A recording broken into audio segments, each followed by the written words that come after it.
I'd like to call this meeting to order. Please stand for the Pledge of Allegiance and remain standing for the invocation.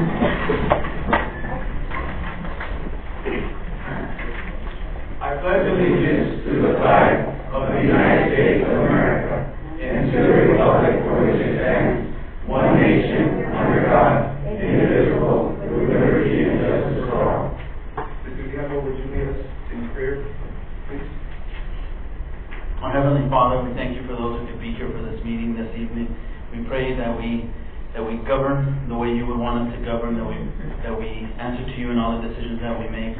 And we pray, Father, that in everything we do, we look to you. And we pray that the city is governed with integrity. We pray that those who are in a position of governing are guided by you. And we pray for all those who work for the city, all those who live in the city, and we pray that Douglas prospers with your help. In Jesus' name we pray. Amen. Thank you, Mr. Diablo. Roll call. Mayor Rodriguez. Present. Councilmember Morales. Present. Councilmember Lindemann. Present. Councilmember Hewish. Here. Councilmember Shelton. Present. Councilmember Soto. Here. Councilmember Quijano. Present. City Manager Watson. City Attorney Mr. Soto. Present. City Treasurer Mr. Alonso. Present. Fantastic, thank you. We have a presentation of certificate for Mr. Engineer, Mr. Lynn Karchner. Is Mr. Karchner here? The candidate, Mr. Karchner.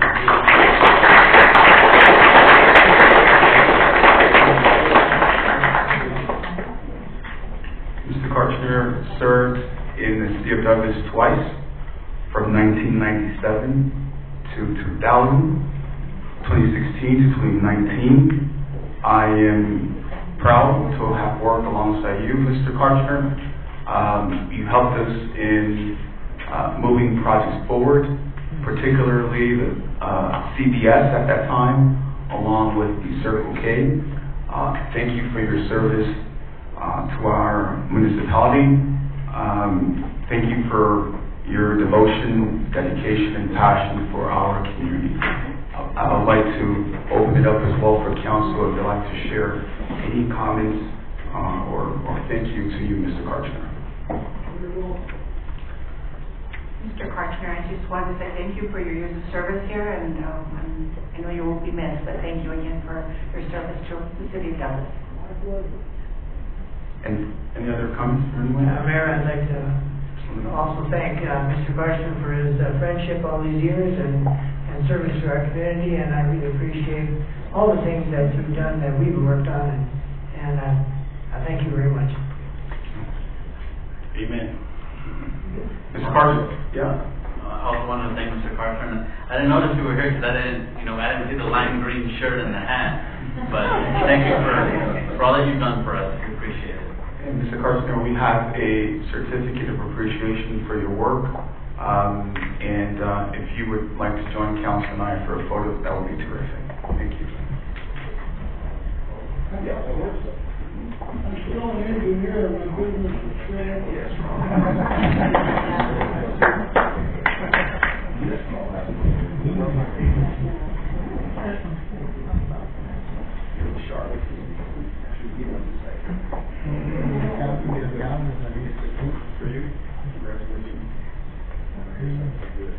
Actually, you all, because the podium, you also turn in such a way.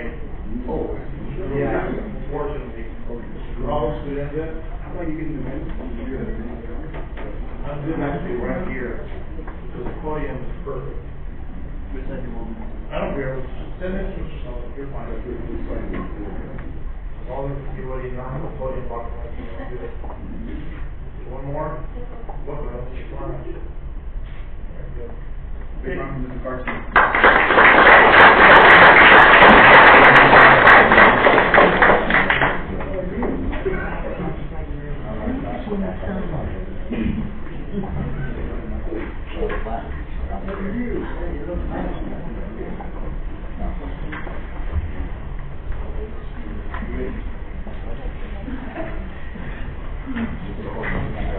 Item number 6 is a very special presentation, and as is a proclamation. I had the privilege of meeting with Mr. Robles and Mrs. Wonderful, and they came up with this terrific idea of promoting Mr. Wonderful.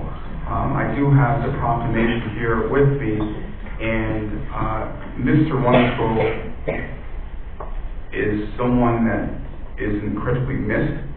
And I'm going to read the proclamation. The person who obviously everyone in this room knows who we're talking about, and that's Howard Henderson. This person is a special person that we admire. This is the proclamation for Mr. Wonderful's Day.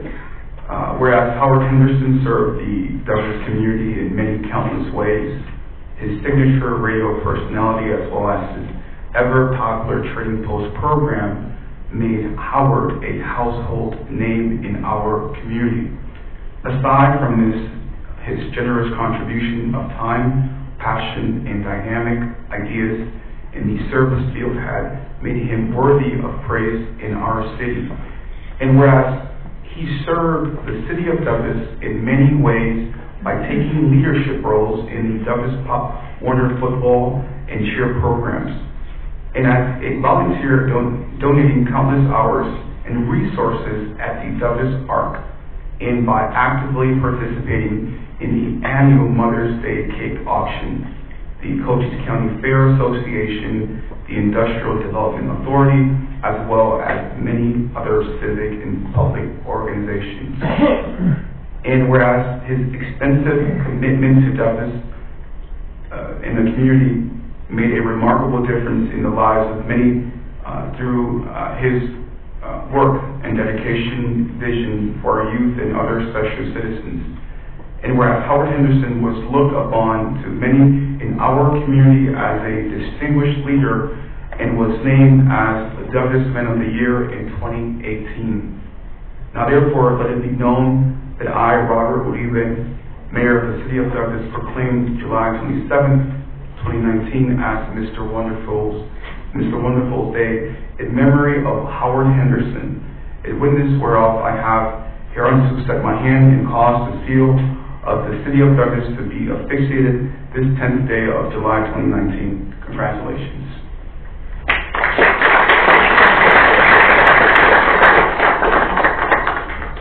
Mr. Robles, council members, anyone have one more to their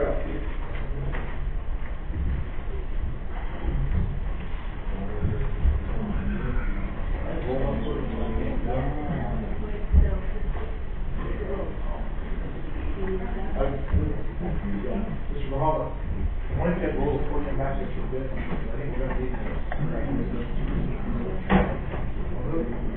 There we go.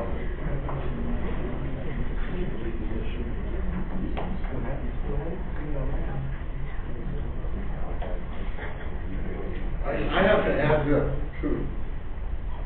The coaches from other schools,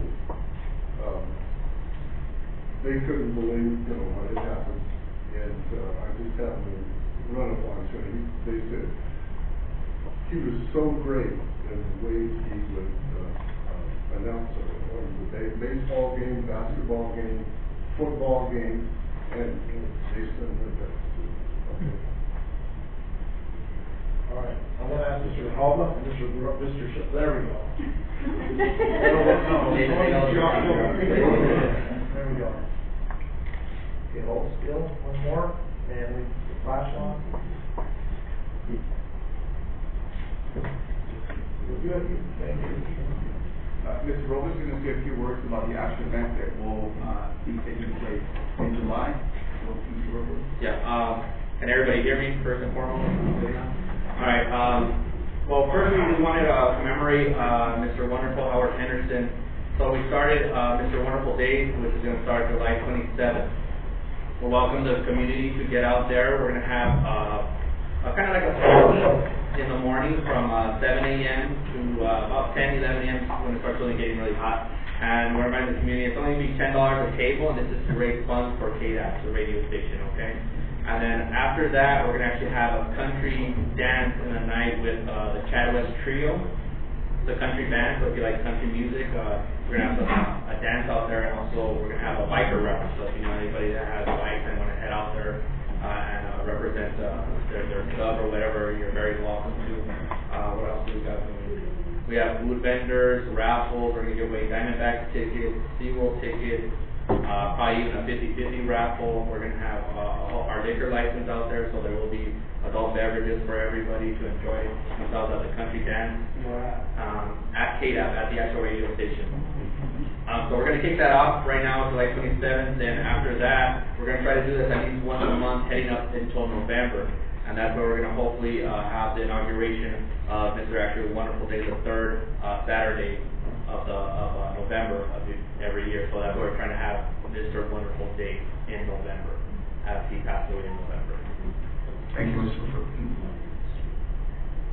Yeah, and we're getting the city and the council, everybody to actually, we want to rename the street to either Mr. Wonderful Lane or something to do with Howard in the north Silver Spring Street, and rename that to something that this is a memory Mr. Wonderful. Any questions? What time? It's going to be from. The training post live starts at 7 a.m. Yeah, it's a live feed. 10. We'll have that live on the video. So anybody wants to come out, get a table, $10 a table, free machine. We're going to have the items that we usually do on the training post radio, on the radio station. We're going to be doing that live on like live remote. Yeah, live remote, and then even Facebook Live on KDAP. So follow us on the Facebook page of KDAP, and we welcome everybody. We hope everybody attends. This is a Douglas community, and this is a Douglas event, so we hope to see everybody there, especially the council members. Thank you.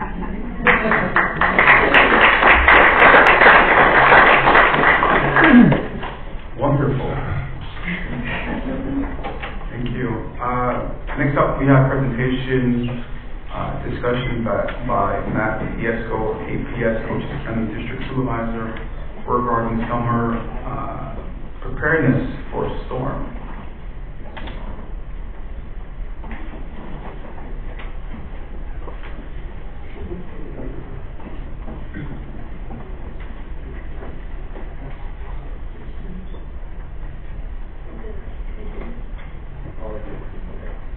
First, Council, Mayor, thank you for allowing me to come up here and present to you guys and also the community.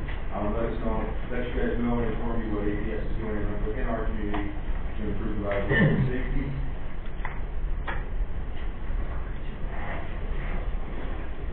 Is that better? Can everybody hear me? Now we can hear you.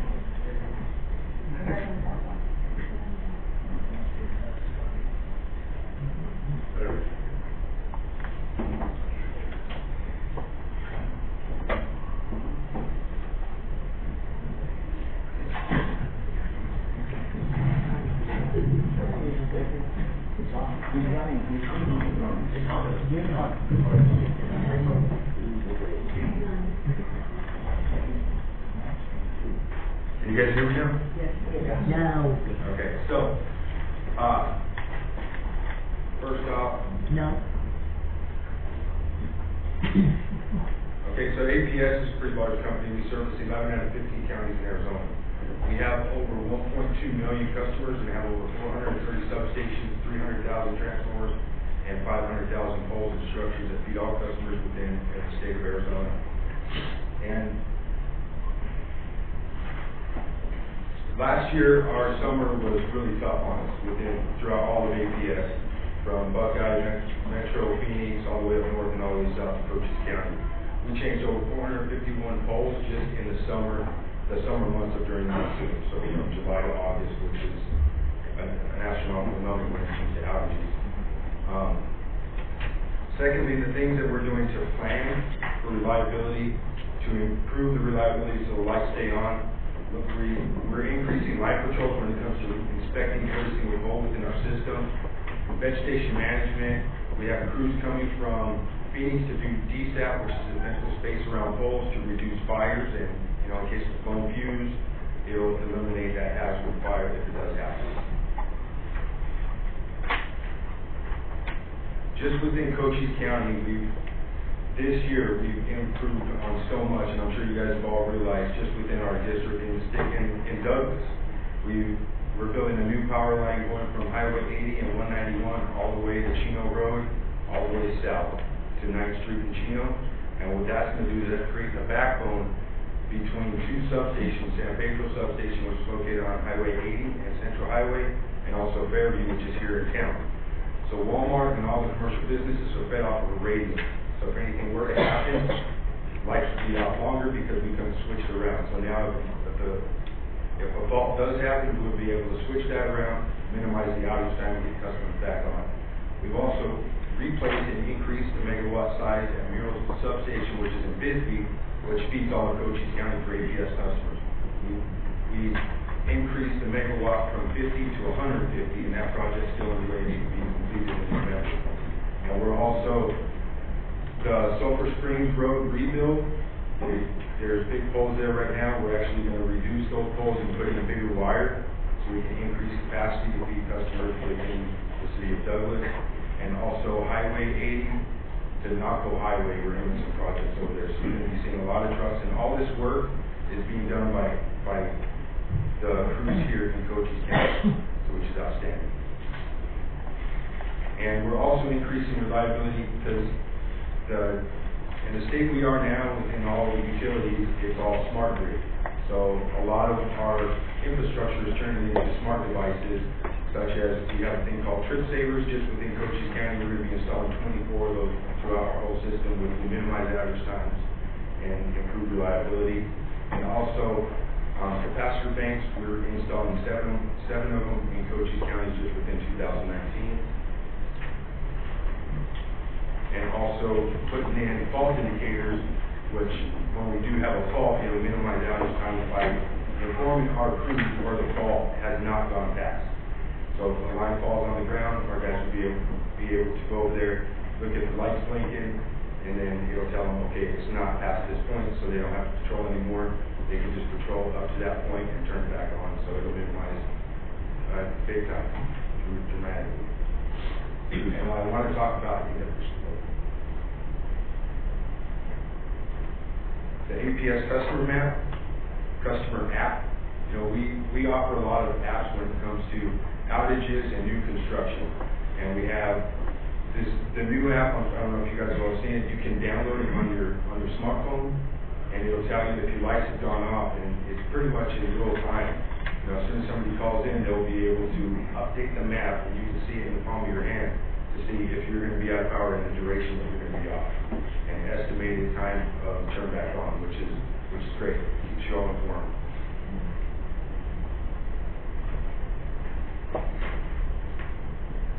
And then we also have programs that APS offers, such as right-of-way tree place program, which tree recommendations for care instructions for customers to keep them away from power lines, because we all know, trees are one of the dangerous. Trees and power don't really mix together. So as trees get into power lines, cause fire, cause an outage, and we don't want that. So we're informing the public on how we can improve that communication with them by reducing trees on power lines. And when it comes to equipment classification, I know, we don't want to say, oh, that's not ours if we don't even know. So if there's any hesitation, on whose is whose, if it's APS or it's Sulphur Springs or Cox Communications or CenturyLink, we're still available all the time, no matter what your questions are.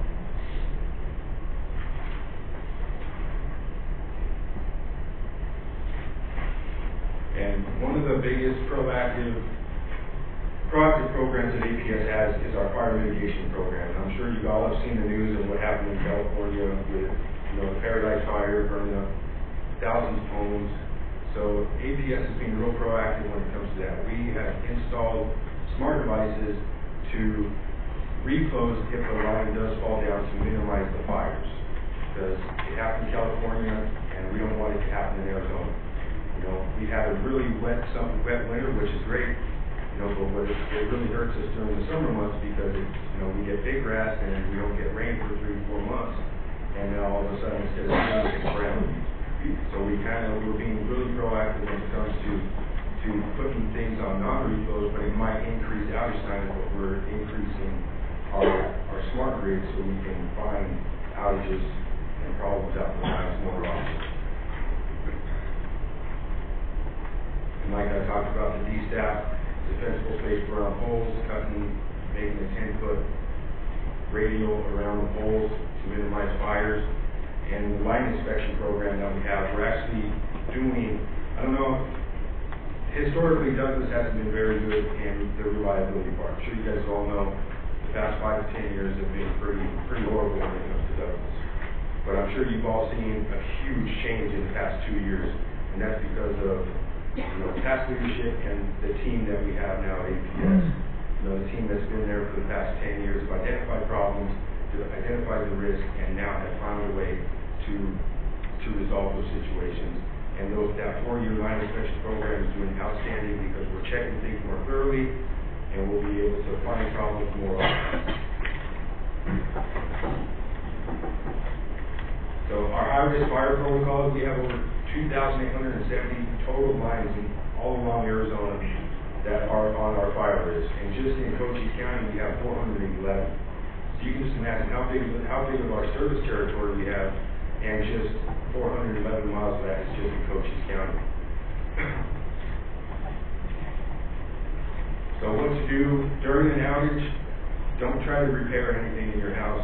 That's probably one of the biggest things that can go wrong. Always have a flashlight handy or candles. Keep the refrigerators and freezers closed. The app that we have for our outage map is outstanding because it'll tell you how long you need to be out. And you can also get updates to where we're going to set up ice makers. So if you're going to be out for an extended duration, we will have ice to supply to all customers if they want the ice.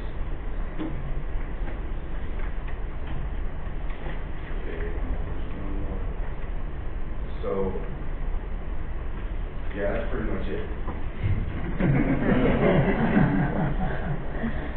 Thank you, Mr. Dixon. Any questions from council members? So, I did hear that because Mr. Rosales is not here, is it true that we might be getting a basketball court? I can't answer that.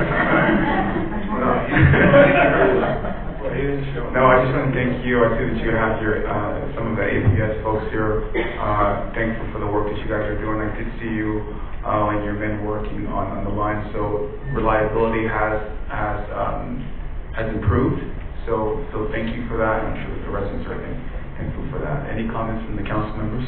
Mayor, if I may, thanks for being down here and demonstrating and presenting to us. I do oftentimes get questions from my constituents notifying me that a light pole is not working. What's the process for that? So actually the city owns the lights. Okay. So it would be Mrs. Watson. Very good. Any other questions for Mr. Yesco? Thank you so much, sir.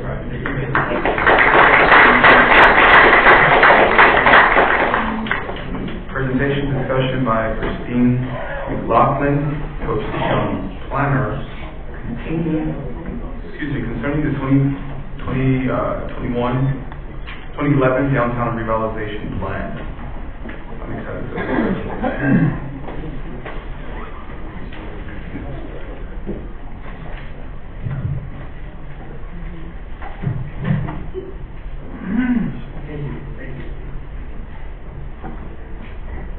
Mayor and Council, this is a group that we put together at the request of Mrs. Watson. I have Christine with me, and we also have Leah. What I wanted to do is just give you a little brief history of downtown GM, as we call it.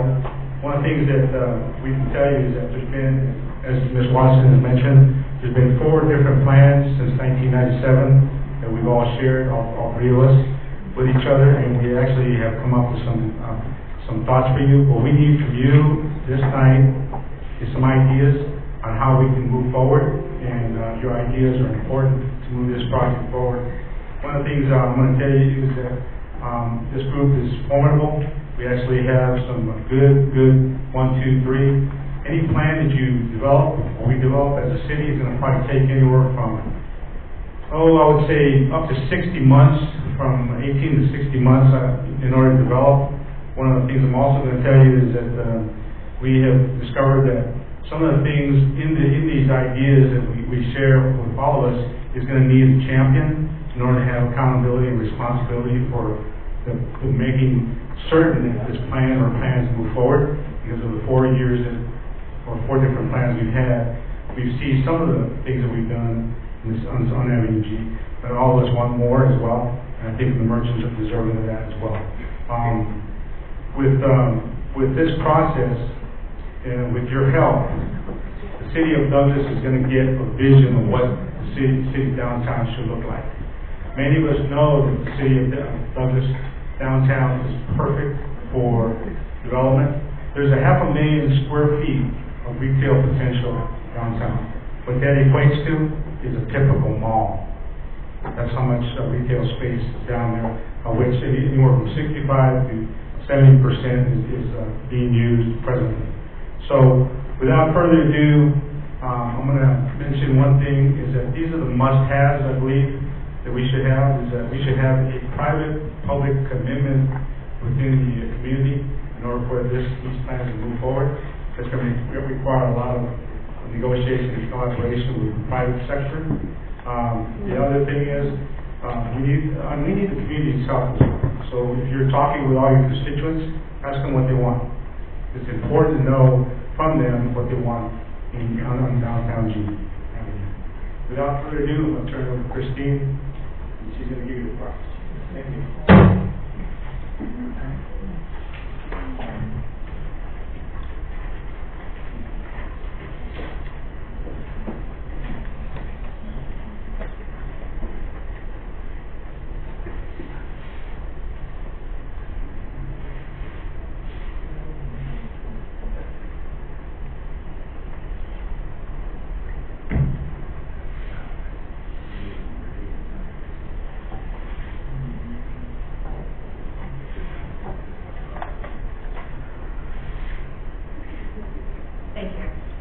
Good evening. As David just mentioned, I'm here to discuss a downtown revitalization strategy, which is a general concept, along with the streetscape opportunities for G Avenue, which is considerably more specific.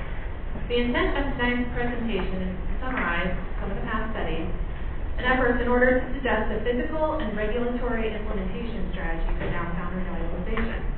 My hope is to get your feedback today on several items, but the most pressing items will relate to streetscape elements, prioritization, and phasing.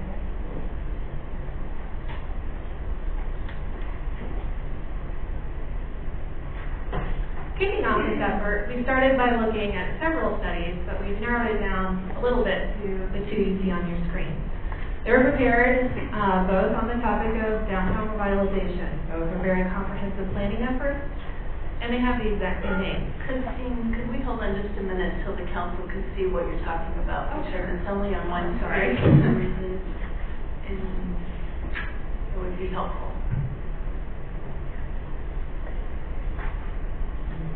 Maybe you want to talk about the different plans. We've had a lot of public input over the years, but we're also trying to get the current businesses downtown to update, give us ideas. So we have plans to meet more with them. Some of the meetings that they've had, specifically downtown merchants, we haven't been able to get all of the information out to them that we want to get feedback on. But the plan was adopted. We just want to get some ideas from you tonight of what elements of the plan you want us to move forward with in phase 1.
Sorry for the awkward silence.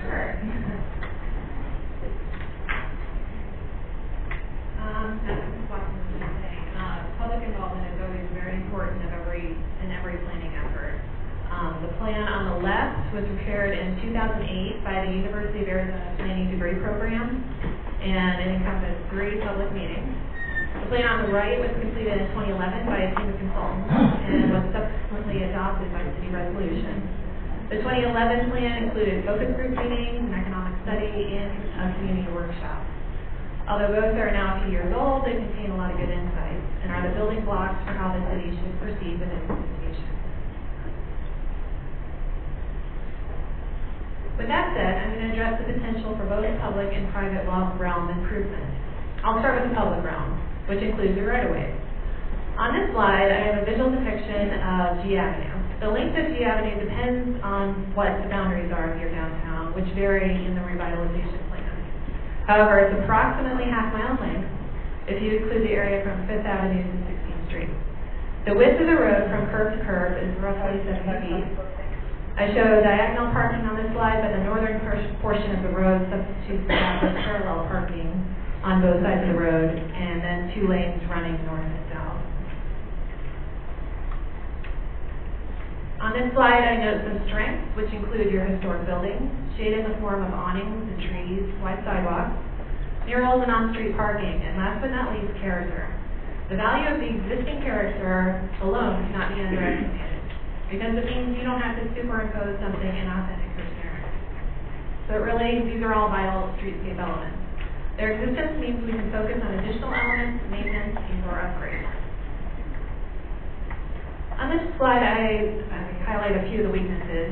Changing market conditions is not the focus of this presentation.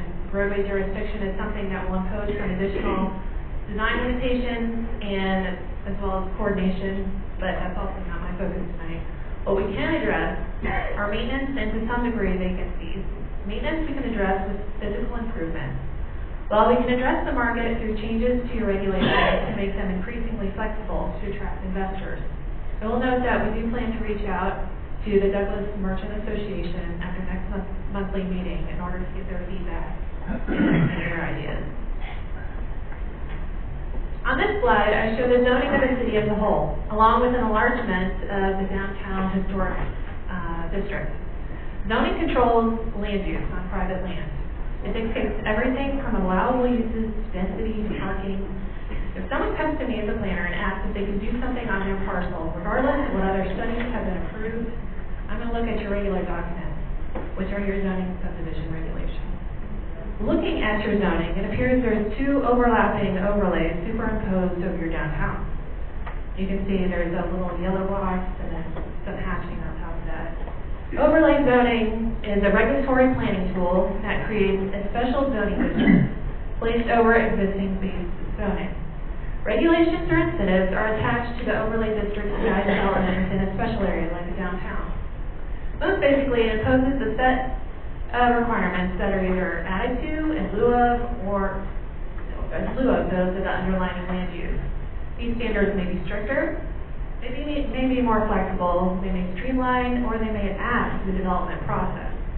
The historic overlay tends to be stricter and add time to the development review process to protect historic structures. A mixed-use infill overlay tends to be more flexible and streamlined to promote redevelopment. Having 2 overlays over one geographic area can be a little confusing. So I propose looking at both overlays and condensing them into one over the downtown. slide, I show graphics from the 2011 revitalization plan. It shows three distinct sub-districts, and the plan goes into some detail distinguishing between each area. I also list on this slide a few of the important things that zoning regulates. My first challenge question to you is whether you want it to be subdivided, or whether you want downtown to have a more cohesive look, both in the public and private realm. You don't have to come to consensus tonight, but it's something important to think about moving forward. On this slide, I show a couple of renderings again from the 2011 revitalization plan. Several design features are included, like the ones listed on this slide. What I like about these drawings is how they show how things come together and create a sense of place. On this slide, you see a small plaza, use of pavers. Now we're going to move a little beyond land and look at individual elements. On this slide, I feature lighting. Municipal lighting today is not just street lamps. It can include building and sign lighting, lighting incorporated with art, and string lighting. There are currently overhead lights along G Avenue. If anything, I would recommend adding more. The nice thing about these forms of lighting is they're not going to adversely affect our dark skies too much, but they can enhance feelings of safety as well as activate the spaces they're placed in. Next, I show banners.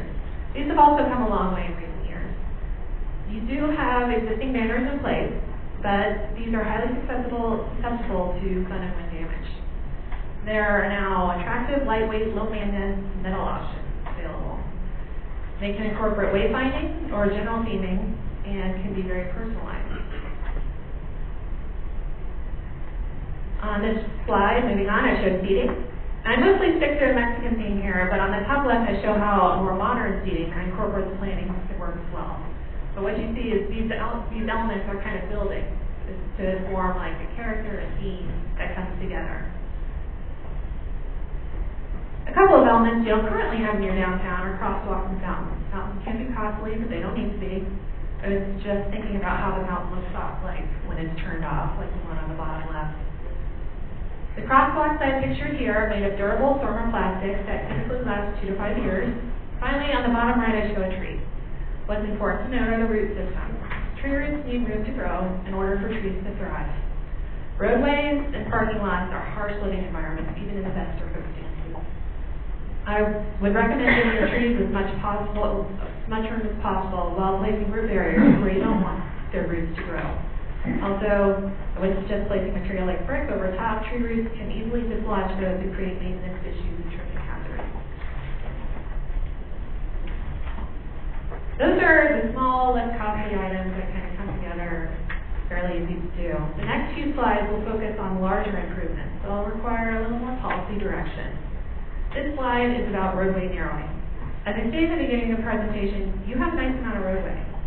If a road is too wide, however, it can encourage speeding, which might not be an issue given the frequency of signaling stoplights.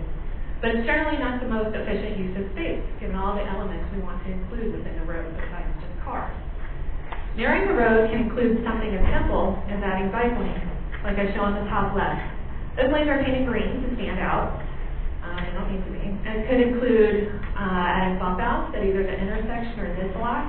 This provides more landscape space. And on the bottom left, I show mid-bump outs with a planted median and crosswalk. That's how these things can kind of come together. Lastly, the two images on the right are chicanes. This is where the landscape shuts out at alternating points in the road section. This slows cars down and again provides more opportunity for landscape.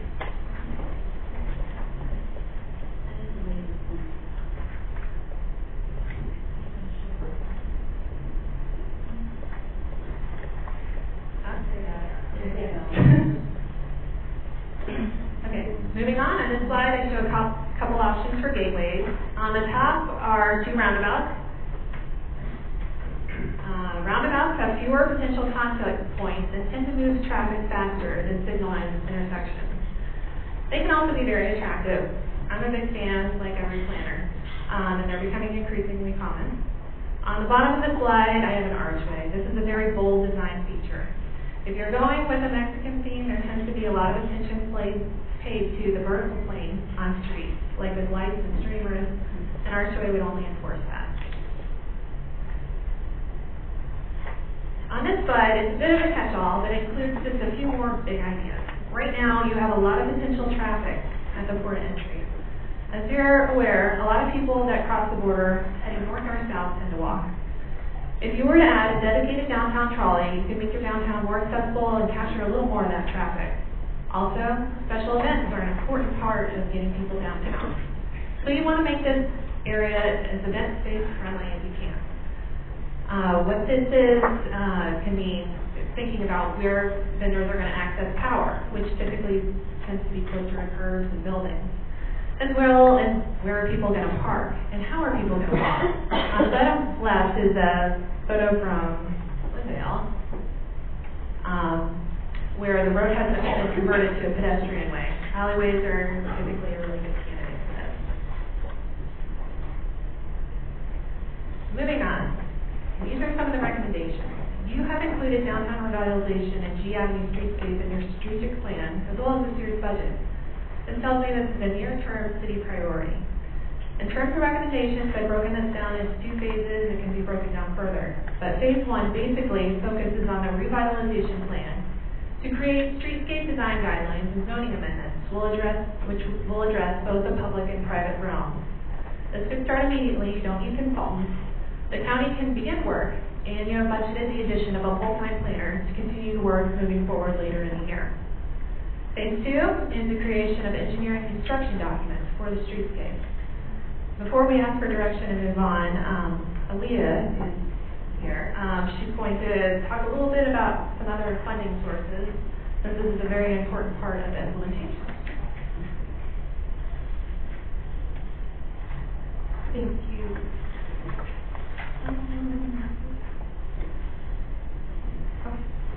So considering these study plans that we have in place, as well as improvement plans that are being developed within the city and by the private sector, I think our community has a project here that is very attractive to private and federal funders. I'm talking about grants. There are several individuals within the city and outside organizations who are actively working to identify new grant opportunities, specifically for projects within the development areas of the downtown and shopping district. One of those opportunities is through the National Endowment of the Arts Art Town program. Right now, our Friends of Fort Arts Corridor are working on an application. They're in the application process for that grant. Right now, they're defining a project that focuses on public art planning and revitalization of the downtown district. And they're actually using these past studies as a framework for those proposals. So the city's partnering with Box to fulfill that RFP, and will play a very active role in seeing that that's fulfilled up until the end. And if we are awarded, that'd be $200,000 towards the project, which again really falls in line with a lot of the areas of need in that district. Where we're at today, a funding proposal has been submitted on behalf of the city to the Tohono O'odham Foundation. That's a smaller award, $50,000. We'll hear back from them in November, but again, those funds can be used for facade improvements, streetscape improvements. The only other point I wanted to make is that with a lot of these funding opportunities, especially when they're federal, they come with a matching requirement. So we do have to be strategic, but what's great about this particular project is that the city has already made cash investments in these previous studies. And in the project area, you know, we'll be putting staff to work in this area as improvements are made. And that all translates to matching funds in the eyes of grant funders. So that gives us a very strong advantage. It'll be imperative to this project's budget and to the city to have as many partners involved as possible. I know we've had discussions of getting the college on board, major industries within the county, APS, Report, McMurray, for example, civic clubs and nonprofits. And the general public, most importantly, the residents need to be actively engaged in the planning and development process. I think this community-wide support and participation across sectors is probably the number one thing grant funders are looking for when it comes to the projects they select. So I think I'm very optimistic with the potential we have with just following up on this. I think that's where we're at. Thank you.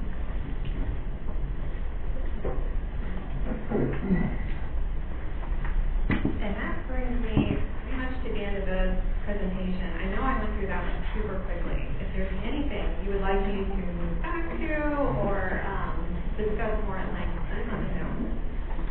But basically, the direction we're asking for tonight is where we want to go with this, if we want to proceed with phase one. Again, we anticipate it would be undertaken jointly by the county and city staff. And I'd love to hear your thoughts about some of what we've discussed and open for questions.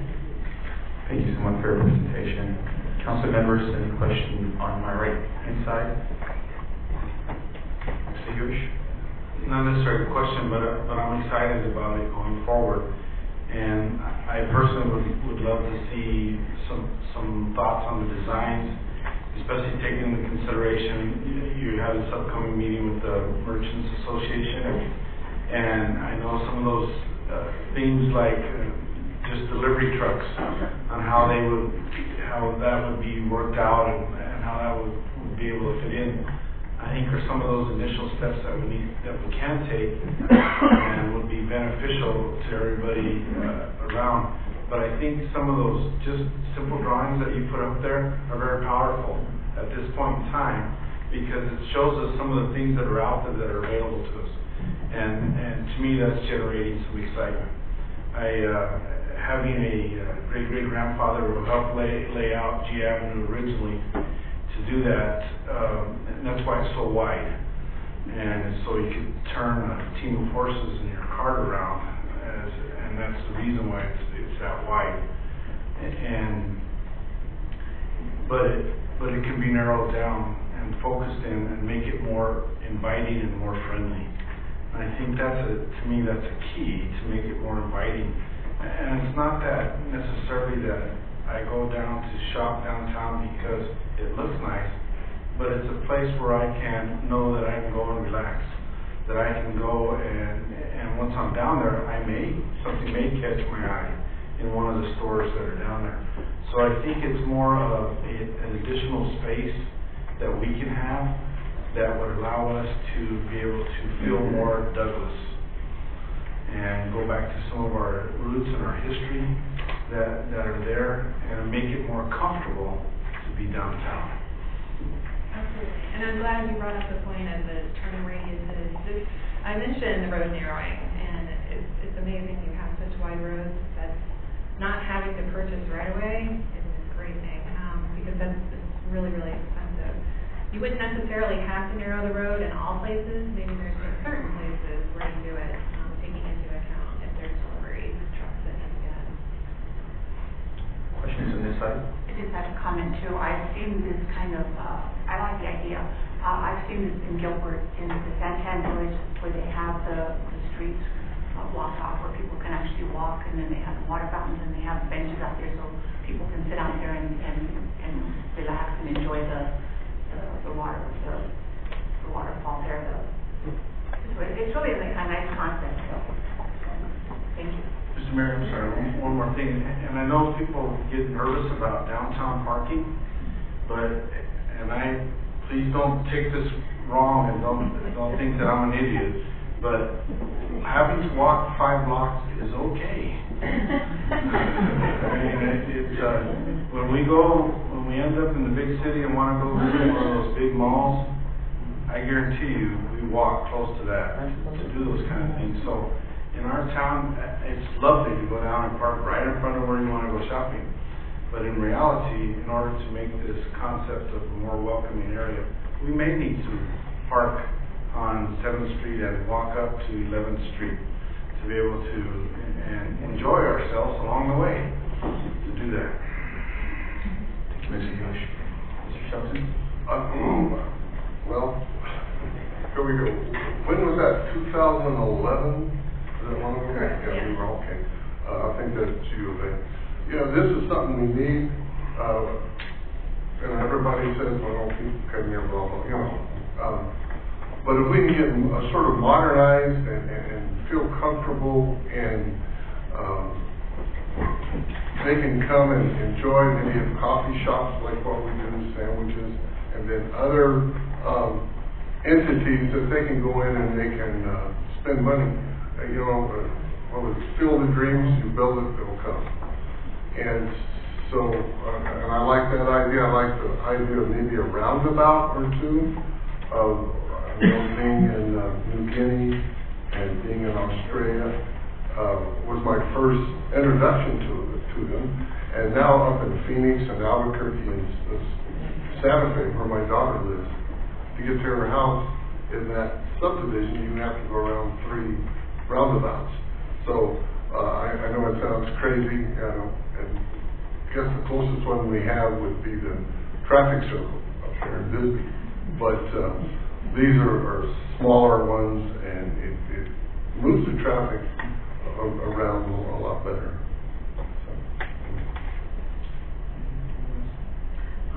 I just wanted to comment that I like the idea. I mean, it's going to be something different, more inviting. It'll open up opportunities to have city events down G Avenue, because you're not going to have to worry about traffic if we could close some of it down.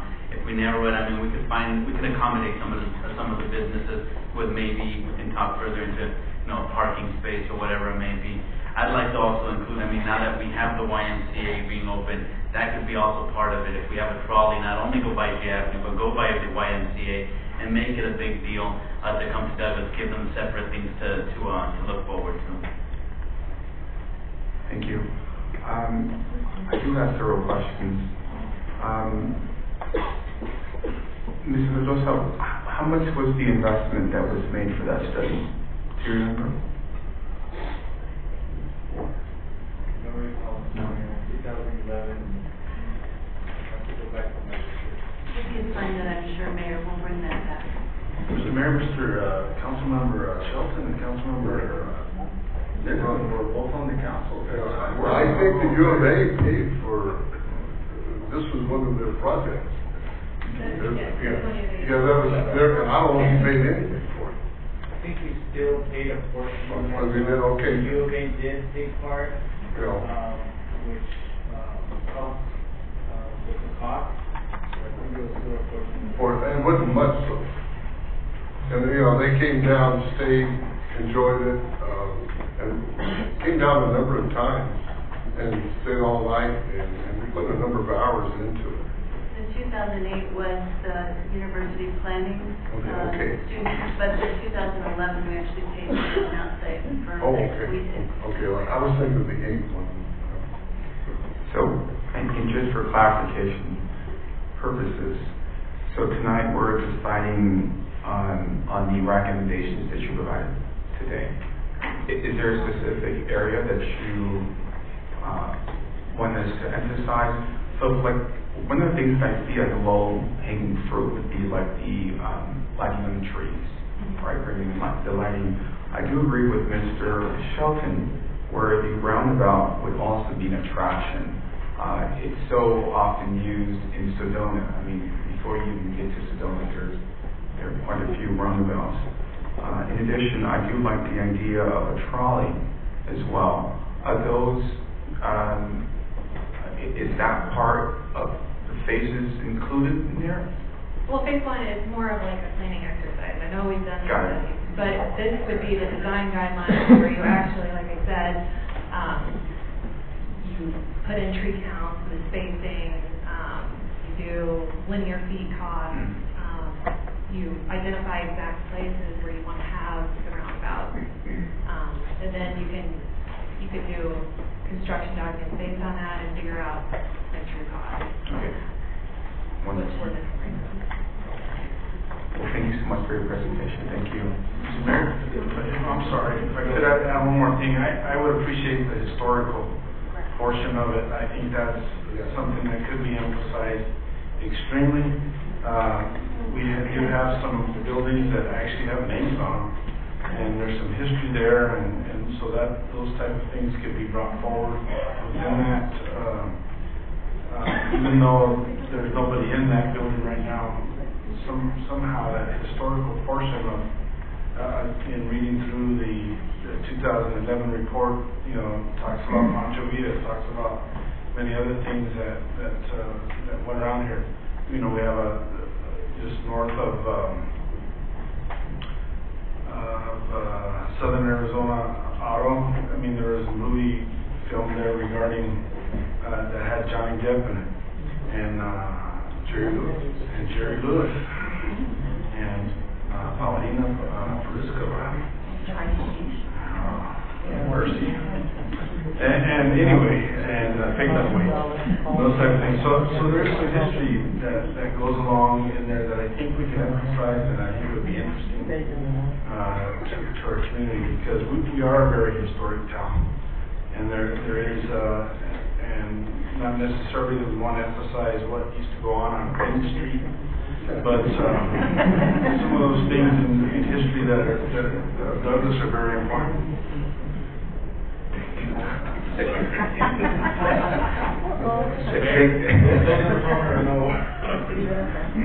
Cost was $55,943. 55. Okay. From 8 costs. Thank you, Sir Joseph. Okay, one more comment now. That one name, he was talking about the Brophies, I'm sure. I knew them real well, the family, and I'm a history teacher. We could have a whole hour on just that one guy. And what they meant to Southern Arizona. Okay. Thank you, Mr. Shelton. May I have a motion to authorize the Interim City Manager, Jereen Watson, to move forward with phase 1, 2, and 3 on the plan? Mr. Mayor, this is a point of clarification, that is item 8. Correct. Yes. A. The motion still stands, correct? So we do have a motion. Mr. Mayor, Mr. Hewish? Notice the mayor and council authorize the interim city manager, Jereen Watson, to move forward with phase 1, 2, and 3. Well, I'm sure and that's the end of the motion of the plan. A second. And then I would assume that reports will be coming along and decisions will need to be made along those phases. Mr. Mayor, if I may add, just to summarize, to make sure when Christine goes away, she knows what she'll be bringing back. You do want to have her talk about possible narrowing of streets, possibly a block closure, bring back a plan with some seating areas or someplace you can enjoy water features or other, benches towards artwork, whatever ends up in the plan. Also, you would like maybe consideration of roundabouts at certain junctures. And so if there's not anything specific in those, Christine will bring back, like she said, cost of linear feet and how a very conceptual plan would look. And she can do that for us before we even get a city planner on board. We are able to work with her on that. So I wanted to make sure we hit the highlights of that. We can also look at a path for a trolley and delivery trucks and all that can be ancillary to the downtown itself, and bring back ideas on that as well. Can we also add lighting on it? Yes, and lighting, I'm sorry. So I have a motion by Councilmember Hewish, second by Councilmember Morales. Mayor Fleming, this is kind of a hard decision. We all want the best for our downtown, but let me just say that in the 70s, I've been in many communities that did that, and they decided to make walking areas in their downtown, and what happened is effectively it killed their downtown. And in my hometown of Bismarck, North Dakota, they did that. And of course today, all of those businesses have gone away in that section. The traffic is nothing but a bottleneck. Nobody drives there anymore. It's in effect urban blight.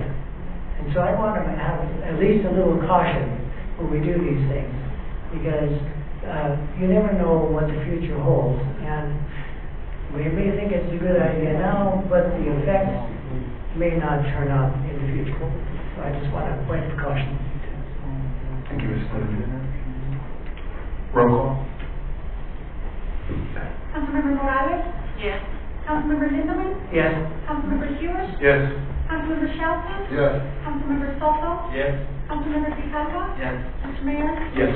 Motion carries. Ms. McLaughlin, thank you so much.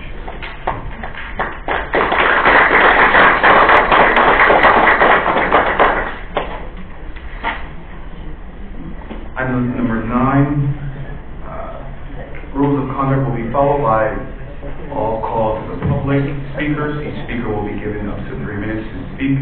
I will let you know when there are 30 seconds left to speak.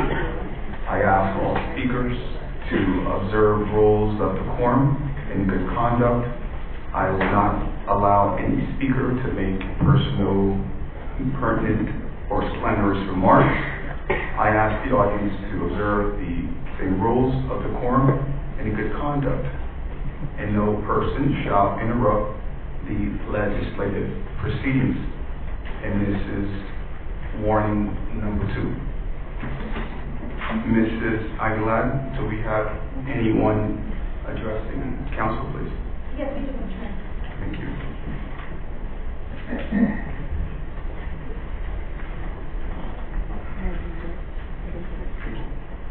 Dr. Gomez?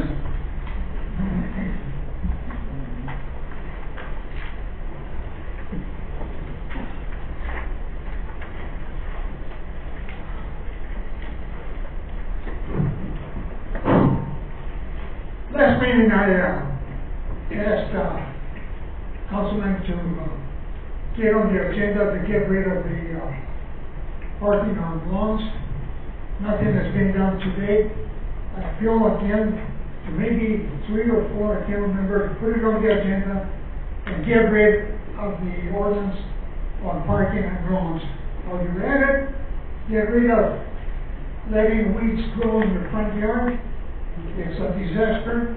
While you're at it, get rid of the ordinance that makes you clean your alleys. While you're at it, get rid of the ordinance that says that you have to keep the public property in front of your house clean. I challenge all of you to come to my home and see what a real designated parking area in front of your home is. It's got to be concrete. It can't be pebbles. And I guess I'll have to put it on Facebook if nothing is done. That we'll see. I refuse to live in filth. Definitely. Come and look at my house. Look at the alley. If I'm the only one that is that clean, so be it. Because I am not going to live in the way the city is right now. Get rid of those ordinances. Last week, the way we're living right now. Very happy for nothing. Do nothing. Thank you. Mr. Duarte?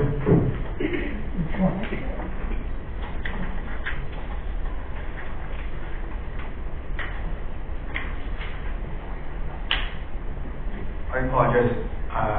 Actually, it's Mr. Jesus Duarte. Oh, that's fine.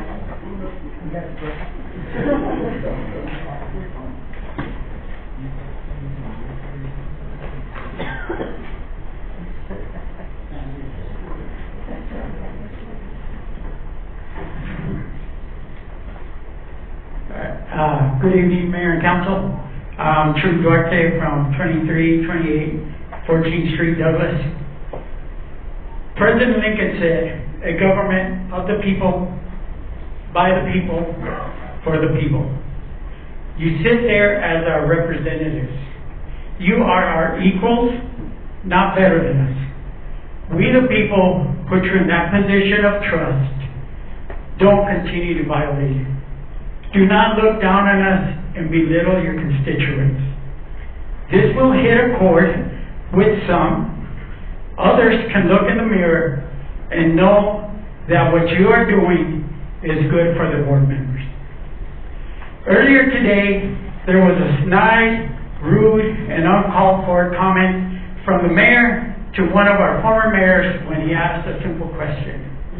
This arrogance from our representative needs to stop. Again, you are our peers, not our superiors.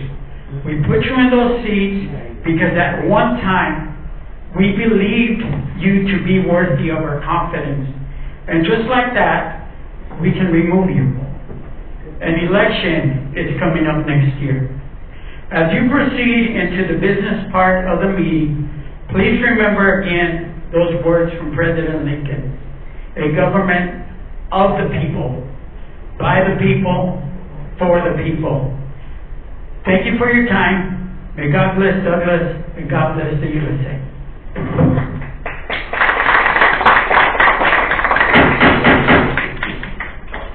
When people are addressing the public, we're not going to be clapping back there. Mr. Duarte, Jose Duarte. Thank you, Mayor and Council. My name is Jose Duarte from 2001 9th Street here in Douglas. And the first thing I'll talk about is I want to give a shout out of thanks to Ms. Councilwoman Morales. Yesterday we had an issue at the 15th Street Park about being no water at the softball games. People around me and near me were commenting that there was no water for the players or the spectators there.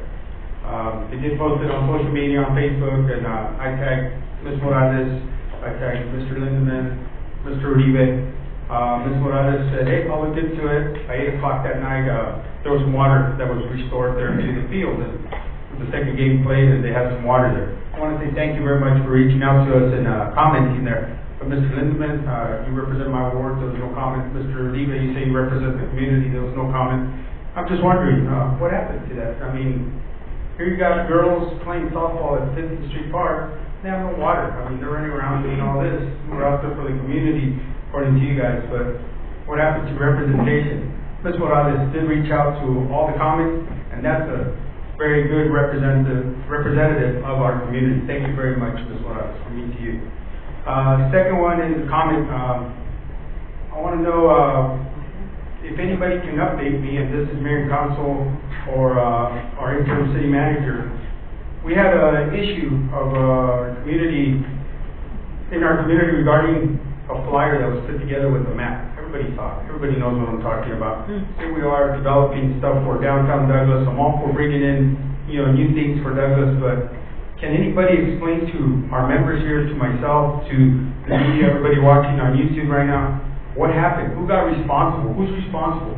I ask that because everybody talks here about accountability and transparency. Those are the frequent words used.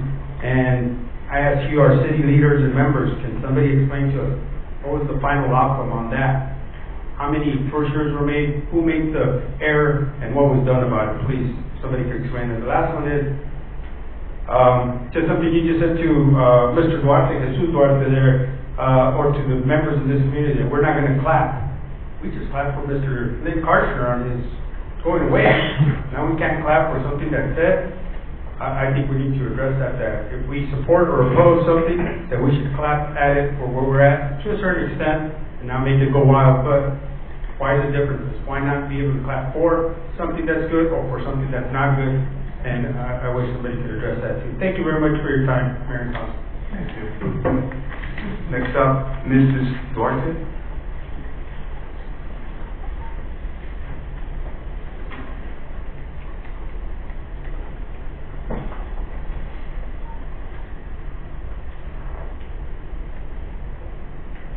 And my name is Tanya Duarte, and I reside at 2001 9th Street, Douglas.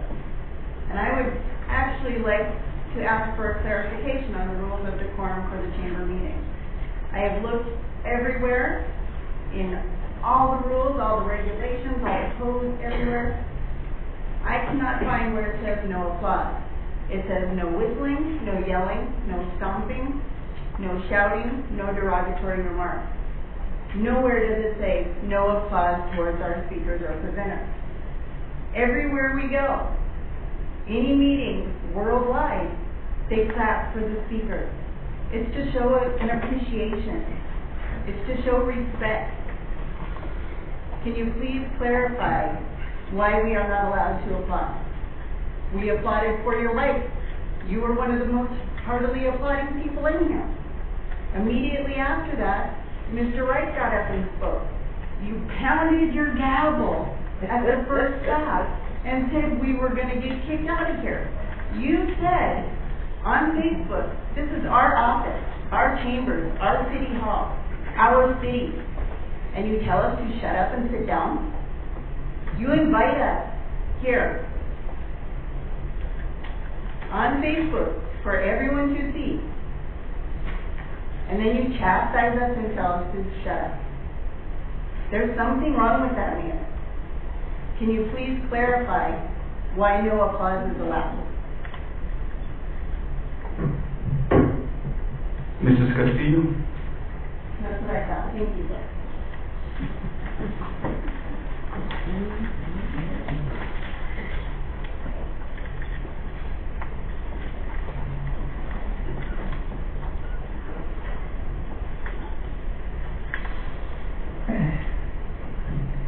My name is Rebecca Castillo. I live at 1111 South Street. I would like to acknowledge and thank the council people here. Mine is my councilman, and mine is the office of the mayor. Sorry, but I don't even recognize it. I would like to thank all of you, especially Margaret, for calling the meetings that you have called so that you will listen to your constituents. I thank you so much for that. I thank you for listening to us. The first one, Councilman Soto was there, Councilman Grijalva was there, and I appreciate you very much for being there. The second one, Ray, you were there. Excuse me, but I know you personally, and I feel I can call you Ray. Don, you weren't there, but I understand. Margaret, you were wonderful. I appreciate Mr. Pedrosa. I appreciate our city manager. And I remember that well, first of all, I want to say that you not only listened to your constituents, you acted upon what they were requesting. And I, for one, thank you from the bottom of my heart that I know that I asked you for one small little thing, but I know that I am in squeaky wheel, and I will sit there and sit there and sit there until I get what I want. I didn't expect the result that I got the next day. One thing that I asked for was please fill in my pothole that has been there for years and years. I'm getting older. I have a hard time walking. And for me to take out that garbage can at nighttime, I was so afraid of falling that I thought I was talking to deaf ears, like some of our other councilmen and our mayors that we talked to. But I realized that no, I was talking to actual, sincere listeners, and they were listening to me. I walked out the next day to look for the dispatch. And it took me longer to find the dispatch. But as I was looking for it, I thought, well, maybe it's over here. And then I realized, oh my God, my pothole has been fixed. I cried. Mr. Mayor, there's a second for me. I cried. I thank you from the bottom of my heart for listening to us. I hope you continue to do so. And I encourage you to have those meetings more often. I would like to address my councilman, which you said, my front porch, in front of me, I want to have a meeting like that every month. You've been here for over a year, you've never had a meeting, you've never been to any of the meetings. And that is why I am signing this. Mr. Mayor, time? Thank you so much. Mr. Douglas Wright, please.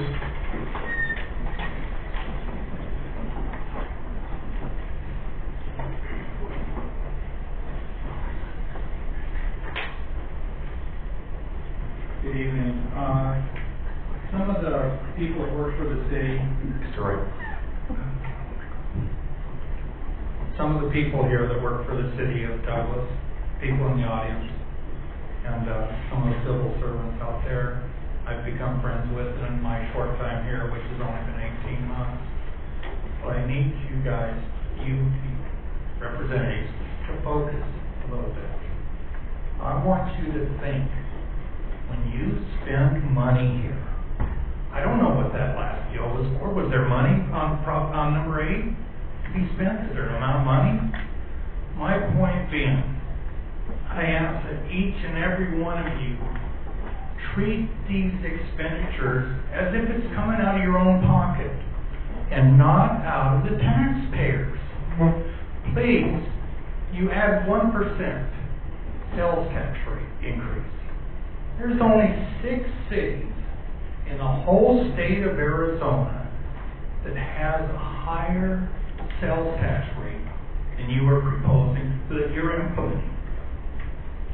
Now, Douglas is the third poorest city in the state of Arizona. You are increasing your tax on them. Some of you up here are old enough to realize or to remember, taxation will not take care of your spending problems. All this fluff that you've been listening to, that you'd like the city, you got to fill these buildings first. Folks, please, you got to put people in there that are going to pay sales tax and property tax, bring up the value, pay that tax, so you can implement other items. Please, you can't make the mistakes that you made with Jim. You doubled the cost of that position. The baseball fiasco you had out there. You guys didn't. There were no consequences to be made for that. If I took it out of your pocket, then you might bring more attention to it. But you have not. The other thing is, really, it's kind of sad. And that is, Mr. Karchner, he did resign. I understand that. But you know what? He was brought to the cliff. And either he resigned or else he was done. We all know that here. And it's a sad state of affairs, the way that was handled. You guys have got to quit doing this negative spending. Negative cash flow. This year is ending the end of this month.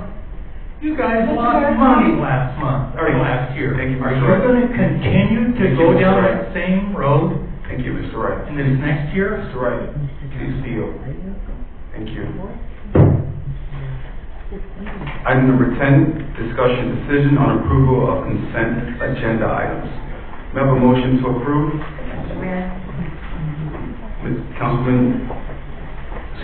Councilwoman Morales. I move to approve consent agenda items as follows.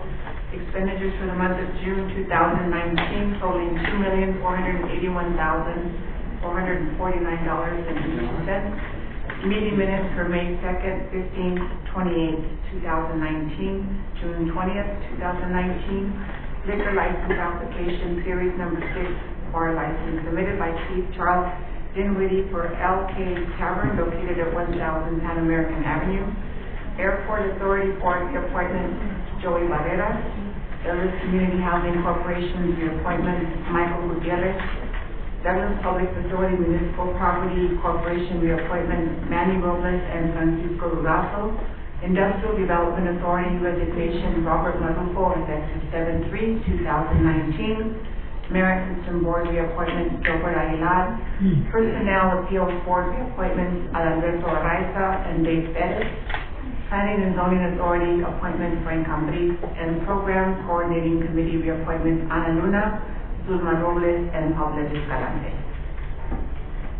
Thank you, Mrs. Morales. May I have a second? Second. Motion by Councilmember Morales, second by Councilmember Lindemann. Roll call. Councilmember Morales? Yes. Councilmember Lindemann? Yes. Councilmember Hewish? Yes. Councilmember Shelton? Yes. Councilmember Soto? Yes. Councilmember Grijalva? Yes. Mr. Mayor? Yes.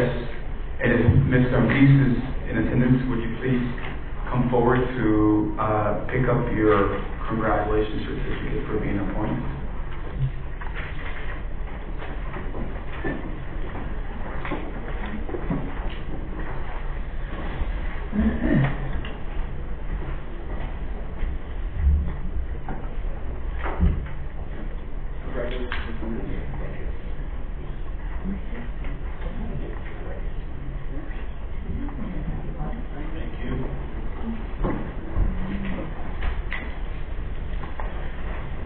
Item number 11, discussion decision. Officer back there, would you be so kind to close the door, please? Yes, Chief. Item number 11, discussion decision to ratify action taken on the June 12th, 2019 regular council meeting concerning possible investigation into inappropriate disclosure of potentially privileged communications by elected officials on or city personnel. Mr. Flores? Thank you, Mr. Mayor, members of council. This is a clarification item. At the last council meeting, we mistakenly allowed council to vote on a direction item, and we should have not allowed that. And so at this time, what we're asking council to do is ratify, basically iron out that wrinkle in that action item, thereby making that vote official. May I have a motion to approve? Mayor? Mr. Lindeman? I move that the mayor and council ratify the action taken at the June 12th, 2019 regular council meeting to have the leak of confidential or protected information investigated by either a county or state law enforcement agency, and that a report be produced on this matter, and that the investigation include any leakage of personnel files related to the issue. Second. Motion by Councilmember Lindeman, second by Councilmember Morales. Any discussion? Just a brief question. Has it been assigned, or are we waiting for this? No, it's been taken care of, sir. Thank you. Any other comments? I have a question. So when will this information be presented? Because I know at the last council meeting, there was concerns by citizens that this has been taking too long, and it's already another month has passed, so we need to really get this matter taken care of. We don't have an anticipated date at this time for a return on the report. Obviously, we're not in charge of that. Who's in charge of the report, Mr. Flores? It's been assigned to Chief Fulton's been handling it. Okay. Thank you. Any other comments? Roll call? Mr. Mayor, just a point of order, I do have speaker request. Okay, thank you.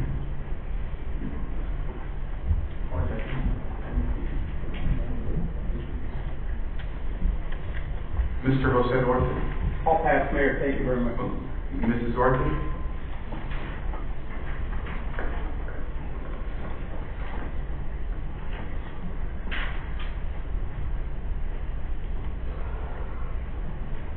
So as we know, this investigation has been delayed for way too long. At the last council meeting, we were told that at this council meeting, we would be given an update as for where the investigation stood and where it went. And my concerns with this is, for starters, why it didn't start with HR and be investigated by HR starting in January when it happened.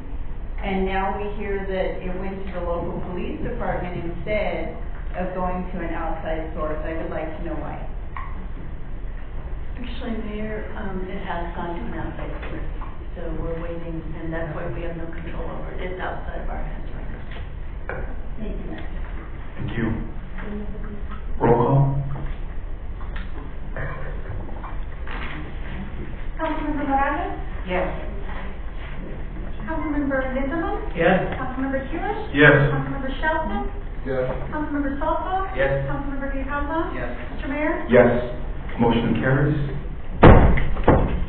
Item number 12, discussion decision on approval of third reading of ordinance number 19-1107, an ordinance of the mayor and council of the city of Douglas, Cochise County, Arizona, levying upon the assessed valuation of the property within the city of Douglas, subject to taxation, a certain rate upon each $100 of valuation sufficient to raise the amount estimated to be required in the annual budget, and providing funds for general municipal expenses, all for the fiscal year ending the 30th day of June 2020, establishing severability of components of ordinance and establishing an effective date thereof. Mr. Mayor? Mr. Hewish? Move that the mayor and council approve the third reading of ordinance number 19-1107 by number and title only. Is there a second? Second. Motion by Councilmember Hewish, second by Councilmember Shelton. Any discussion? Hearing none, roll call. Councilmember Grijalva? Yes. Councilmember Soto? Yes. Councilmember Shelton? Yes. Councilmember Hewish? Yes. Councilmember Zimmerman? Yes. Councilmember Morales? Yes. Mr. Mayor? Yes, motion carries. An ordinance of the Mayor and Council of the City of Douglas, Cochise County, Arizona, levying upon the association of the property within the City of Douglas, subject to taxation, a certain rate upon each $100 of valuation sufficient to raise the amount estimated to be required in the annual budget and providing funds for general municipal expenses, all for the fiscal year ending the 30th day of June 2020, establishing severability of proposed ordinance and establishing an effective date thereof. Item number 13, discussion decision and approval of third reading of ordinance number 19-1110, an ordinance of the mayor and council of the city of Douglas, Cochise County, Arizona, amending the Douglas Municipal Code, chapter 512, cable communications code definitions, cable services / television license encroachments and others uses in the public right of way to comply with Arizona state law requiring the use of a uniform video service license agreement effective July 1st, 2019, establishing severability of ordinance and establishing an effective date thereof. Mr. Mayor, Mr. Hewish. move that the mayor and council approve the third reading of ordinance number 19-1110 by number and title only. Second. Motion by Councilmember Hewish, second by Councilmember Shelton. Any discussion from council? Hearing none, roll call. Councilmember Morales? Yes. Councilmember Lindemann? Yes. Councilmember Hewish? Yes. Councilmember Shelton? Yes. Councilmember Soto? Yes. Councilmember Grijalva? Yes. Mr. Mayor? Yes, motion carries. An ordinance of the Mayor and Council of the City of Douglas, Cochise County, Arizona, amending the Douglas Municipal Code, chapter 5.12, cable communications, code definitions, cable services / television license, encroachments and other uses in the public right of way to comply with Arizona state law, requiring the use of a uniform video service license agreement effective July 1, 2019, establishing severability of components of ordinance and establishing an effective date thereof. Item number 14, discussion decision on approval of second reading of ordinance number 19-1109, an ordinance of the mayor and council of the city of Douglas, Cochise County, Arizona, amending ordinance 718-837 and 10987, and adjusting fees for parks and recreation center facilities and programs in order to recover operating costs, establishing severability components of ordinance, and establishing an effective date thereof. Mr. Mayor, Mr. Hewish. I move that the mayor and council approve the second reading of ordinance number 19-1109 and to place it on third reading by number and title only with the modifications as presented in this agenda item. Is there a second? Second. Motion by Councilmember Hewish, second by Councilmember Shelton. Any discussion from council? Mr. Mayor, Mr. Hewish. I was just wondering if we've received any feedback from the community on this proposal. No. So, or anybody else?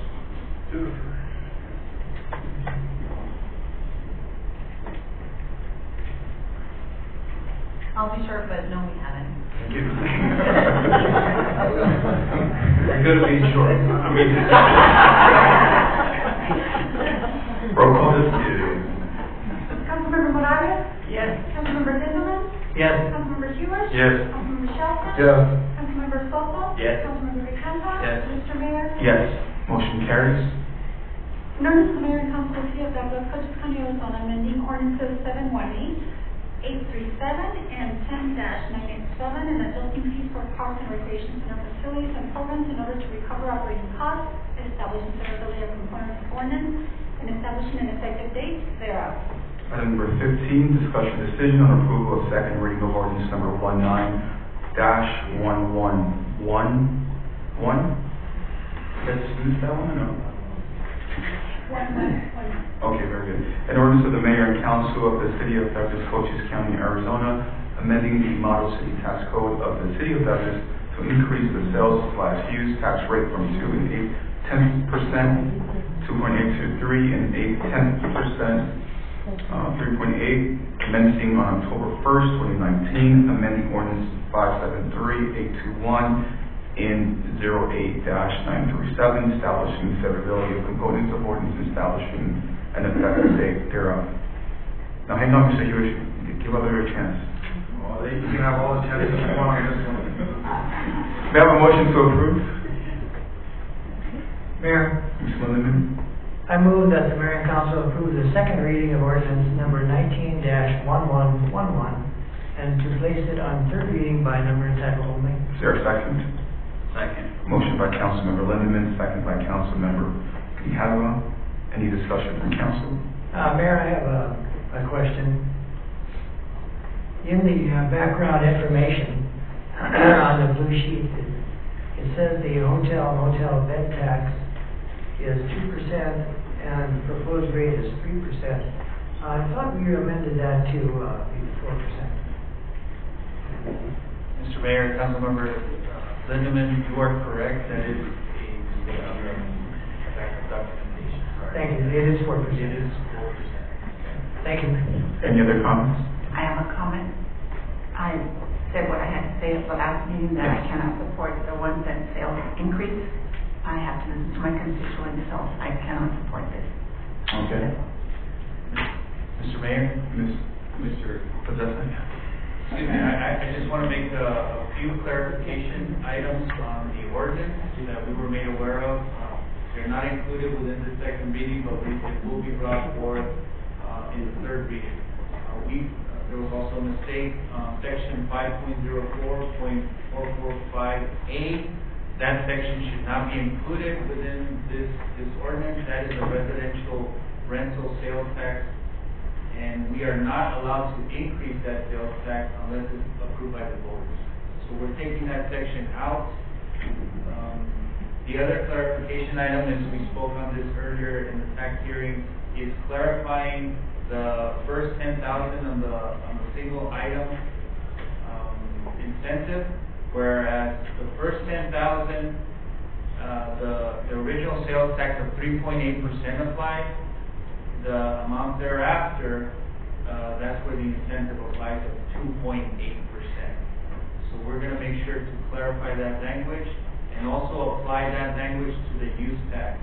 The same $10,000 applies to the use tax category. And finally, on section 5 in the ordinance, we were also going to fix the fact that the ordinance shall be effective 30 days after final approval. As we all know, it's going to be effective October 1st. So we're making those corrections. You will see them on the third reading. Thank you. Thank you for clarifying, Ms. Mendoza. I have a question on this side. I'm sorry. Yeah. Did you have a question on this side? No? Mayor, thank you. I just wanted to ask again, is there any legalese we can look at to change that wording from item to transaction? We'll look at that, Mr. Lindeman. We're going to have to research that with the league. Thank you. We'll get back to you. Very good. Any other comments? Mr. Mayor, if I could, the majority of the comments that I received from the constituency in my ward and others throughout the community is that I think at this particular time they are uncomfortable with increasing the sales tax for a couple of reasons. One, the current economy, and the second one being the lack of confidence, I don't know how to put it on, with the city right now as far as how we would spend it and things like that, even though I think we've spelled it out very clearly on how we would do that. But I think it's just that confidence level is not there, and many of them expressed that they would feel they would be more supportive if they felt more comfortable. And I'm not sure how we can get that to them, because we have been very clear on what it involves and what it's doing and what the money will be used for. And so I'm at a little bit of a loss there, but I think the overall confidence is lacking, and that's why that support's not there. And unfortunately, I'll listen to them as normally do and have to vote no on this item. Okay. Yeah. I've talked to a number of people too, and they're in favor of it. And as I made a amendment last time, I'd really be in favor of 0.5% or even 3/4, but 1%, I don't know. I mean, I'm trying to deal with it personally, because I know all of the negativism it could cause, but then, on the other hand, I realize all the positive things that can come from this. So, that's my personal thoughts on this situation. You know what, Mr. Shelton, just to piggyback on your comment as well, I find it hard for me to vote against the recommendation from the actual Finance Committee. And we put the Finance Committee in place so they can help us make these determinations. So for me to sit here and not vote in favor after they presented time and time, they've had meetings, we've ran through the presentation, we've asked questions, and therefore my vote remains as a resounding yes because of their recommendation, Mr. Pedrosa, Mrs. Pedrosa as well, Adam Brake, and I believe that during the 3-hour-long meeting that they had before they presented their recommendation, I was under the impression that everyone in that committee, and Mr. Pedrosa can confirm with me, if everyone in that committee was in agreement with the 1%. Is that correct? Meaning all board members, the chair, everyone was in agreement with that recommendation. According to the vote, yes, Mr. Mayor. Very good. So that's where I can't go against the recommendation from the Finance Committee. Thank you. Mayor, if I can, since we're all sort of, what a week depending on what I'm a member of the Finance Committee. I don't have a vote in there, but what I have depended my vote on is the voices of our men and women in blue and red. They need equipment, and they're there to protect us. This is the least that we can do for them. Give them, they put their lives on the line every day. The least we can do for them is to protect them as much as we can for taking care of us. We have our Parks and Recs department who they do, and we have the head here. They do so much with so little. The least we could do is this. It's I've talked to constituents too, but when it's explained and what it's going to be used for, the accountability factor, it's not like we can say we're going to raise the taxes and then we're going to spend it on whatever we want. That's not how it works. But the more that we explain to them, the more they understand. For me, it's more about that. And I know the attorney's probably going to stop me on this, but we have something coming up later that's dependent on this 1% rate, and that's one of the items on having an officer in the school. I have this now. But I have a colleague that's impacted by that on council. I have kids that I've coached that I consider my kids that it protects. So all this is really going with the safety issue with me. It's, like I said, it's the least that we can do for our community. Thank you, Mr. Guerrero. Mr. Mayor, I'd like to make one other comment. I know as chair of the Finance Committee that I was in agreement, but as I stated in last month's meeting, that in good conscience, I have to listen to my constituents. They're the ones that respect me. They're the ones that look up to me. And in my ward, as I stated last month, they have an issue because they live on a Social Security check. They live paycheck to paycheck. So I have to listen to my constituents, and I'm not saying that we don't need the things that we need, and I understand that we need vehicles, we need equipment, and yes, I support that. But in the end, like I said, I would be remiss if I don't listen to my constituents. So thank you. Thank you. Mr. Mayor, if I also could respond a little bit to what Councilmember Grijalva mentioned. To me, it's not a vote of yes or no on whether we want police and fire and whether we want all those kind of things. And to reduce it to that is not accurate by any way, shape, or form. There's more ways to be able to fund things than this. At this particular time, they're not available to us, so I understand it completely on where we're coming from and where we're going. But to simplify it, saying if you vote no on this, that you're against police and fire, is totally inappropriate. Very good. Do we have any, speakers? May I? Can I comment on that? Yes. The only reason I mentioned that, Mr. Hewish, is because when we had that meeting with the department head, they labeled what they needed in those meetings with the tax increase. So that's the only reason why.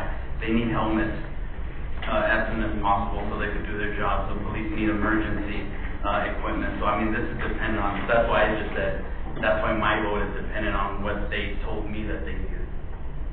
Mrs. Ackerman? I'll be ready. I know, yes, you're typing, so.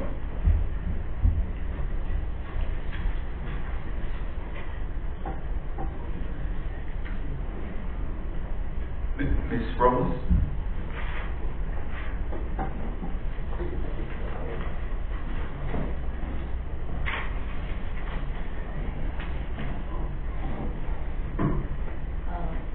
Members of the council, mayor, I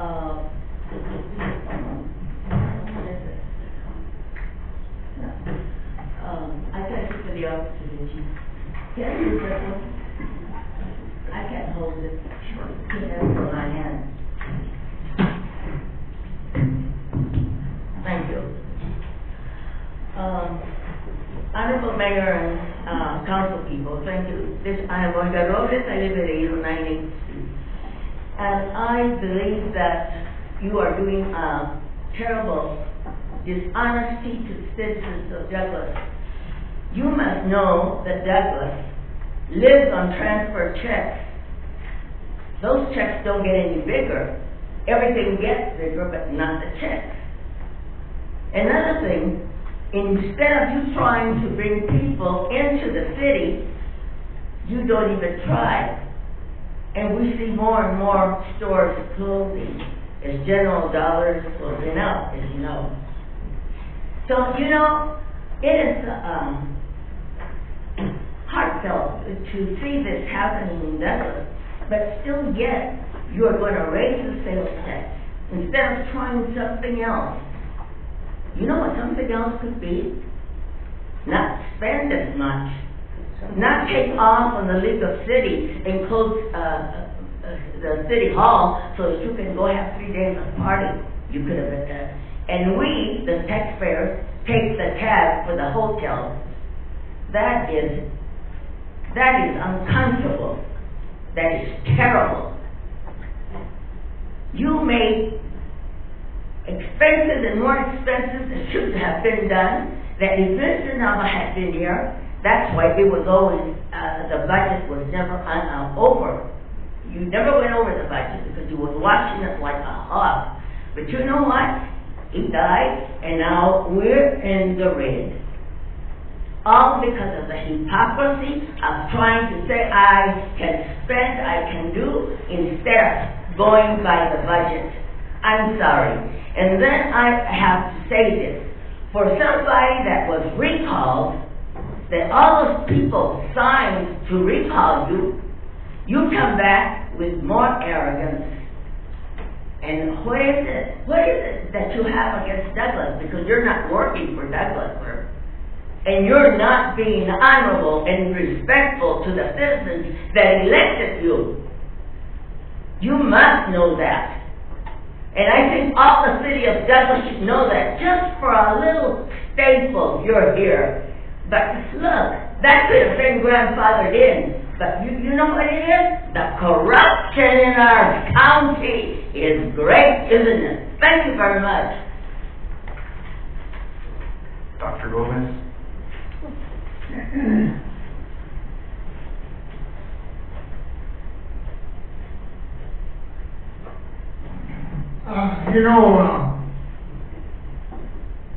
I attended meetings for 2 years before I decided to run for councilman, and we had many public hearings. And this was the most ludicrous public hearing on taxes that I've ever seen in my life. Under Bahrain, for 8 years, and under my we set up the parameters. We let the people see. There wasn't any input here. And it was a waste of time.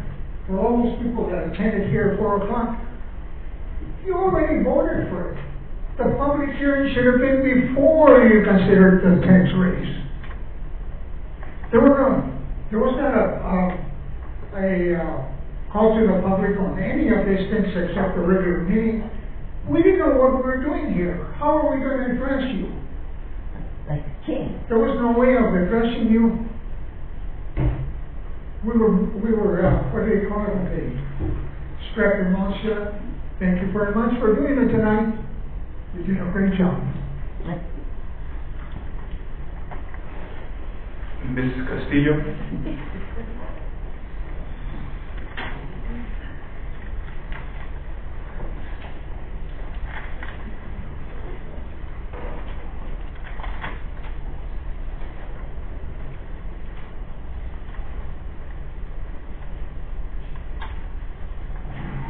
Councilmember Morales, Margaret, I applaud you, and I thank you so much. You are one person who is a true council person. You listen to your constituents. You're here representing them, and I applaud you and I thank you. I wish I could say the same thing for Mitch Linden. If he doesn't even listen to what we have to say. You do what you want to do. And as far as the office, the highest office that we have, which is supposed to be very honorable, I'm sorry, I don't recognize you. I didn't vote for you, I don't recognize you. You don't listen to anybody. You're going to do what you want to do. You're arrogant, you're everything else. I hear rumors about you, that you're going to run for the Senate against McSally. If it's true, I don't know. I hear rumors about you that you're going to run for the county. I personally wish you would run for the Dominican Republic instead. You're out of order. Mr. Gray?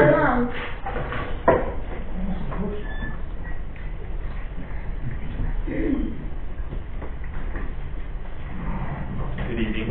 Just wanted to, I'm Adam Brake, 921 11th Street. I'm the Director of Pavement of Douglas and also a member of the Finance Committee.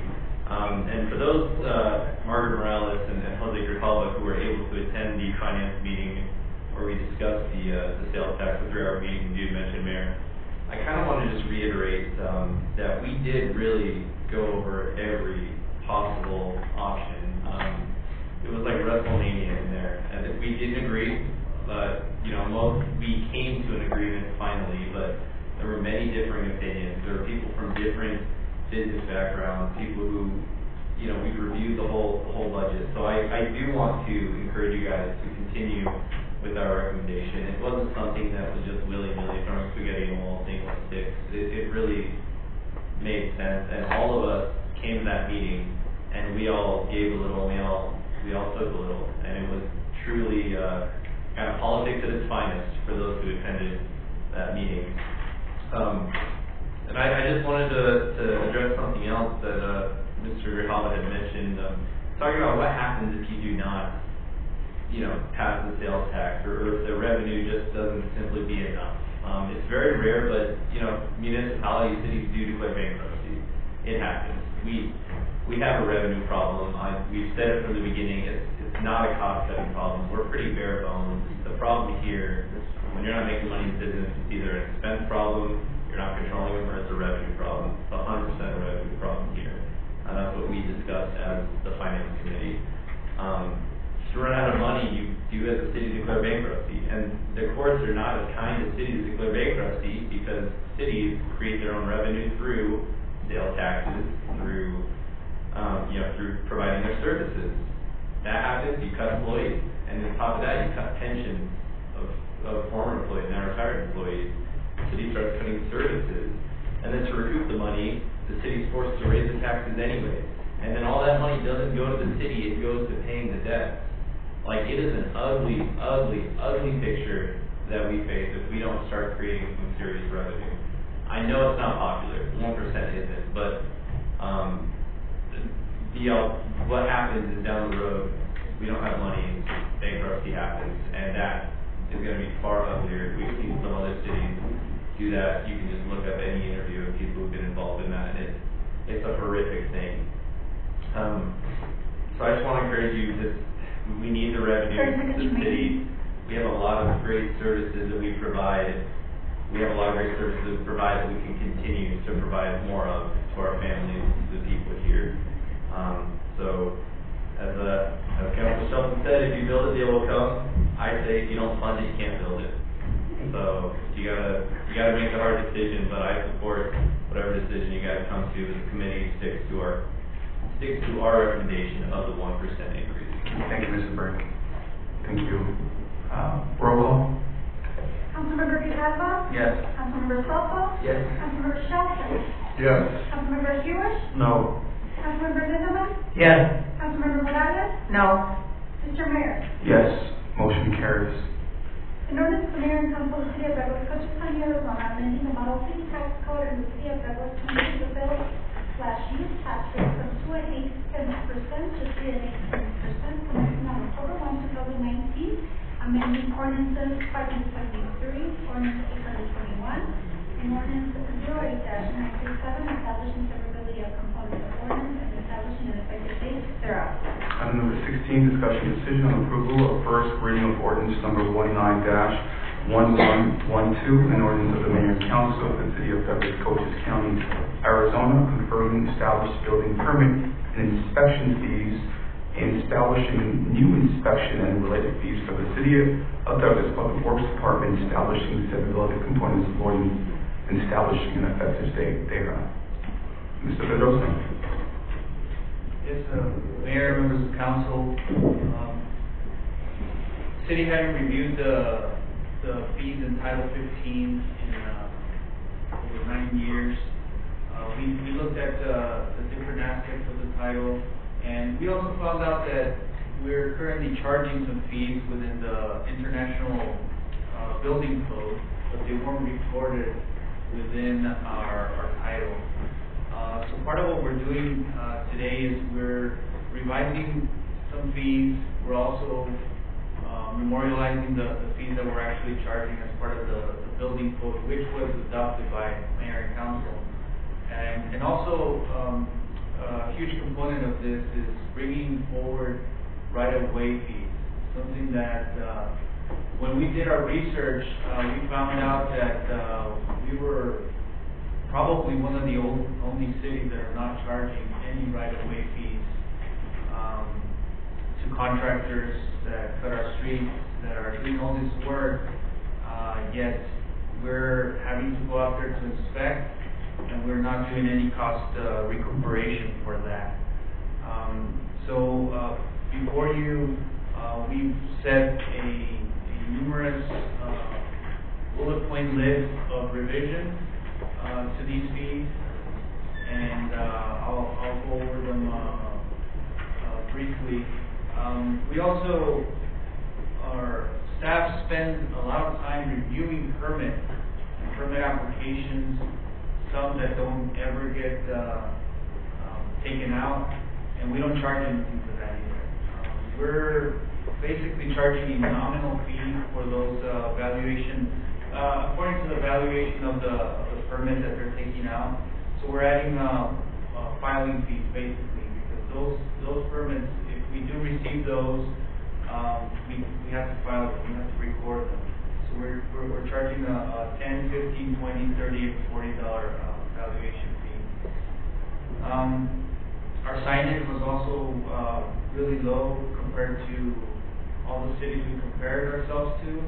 And by the way, those cities were our usual cities that we compare ourselves to: Nogales, San Luis, Somerton, Coolidge, Cottonwood, Shoals, Safford, Winslow, Payson, Eloy.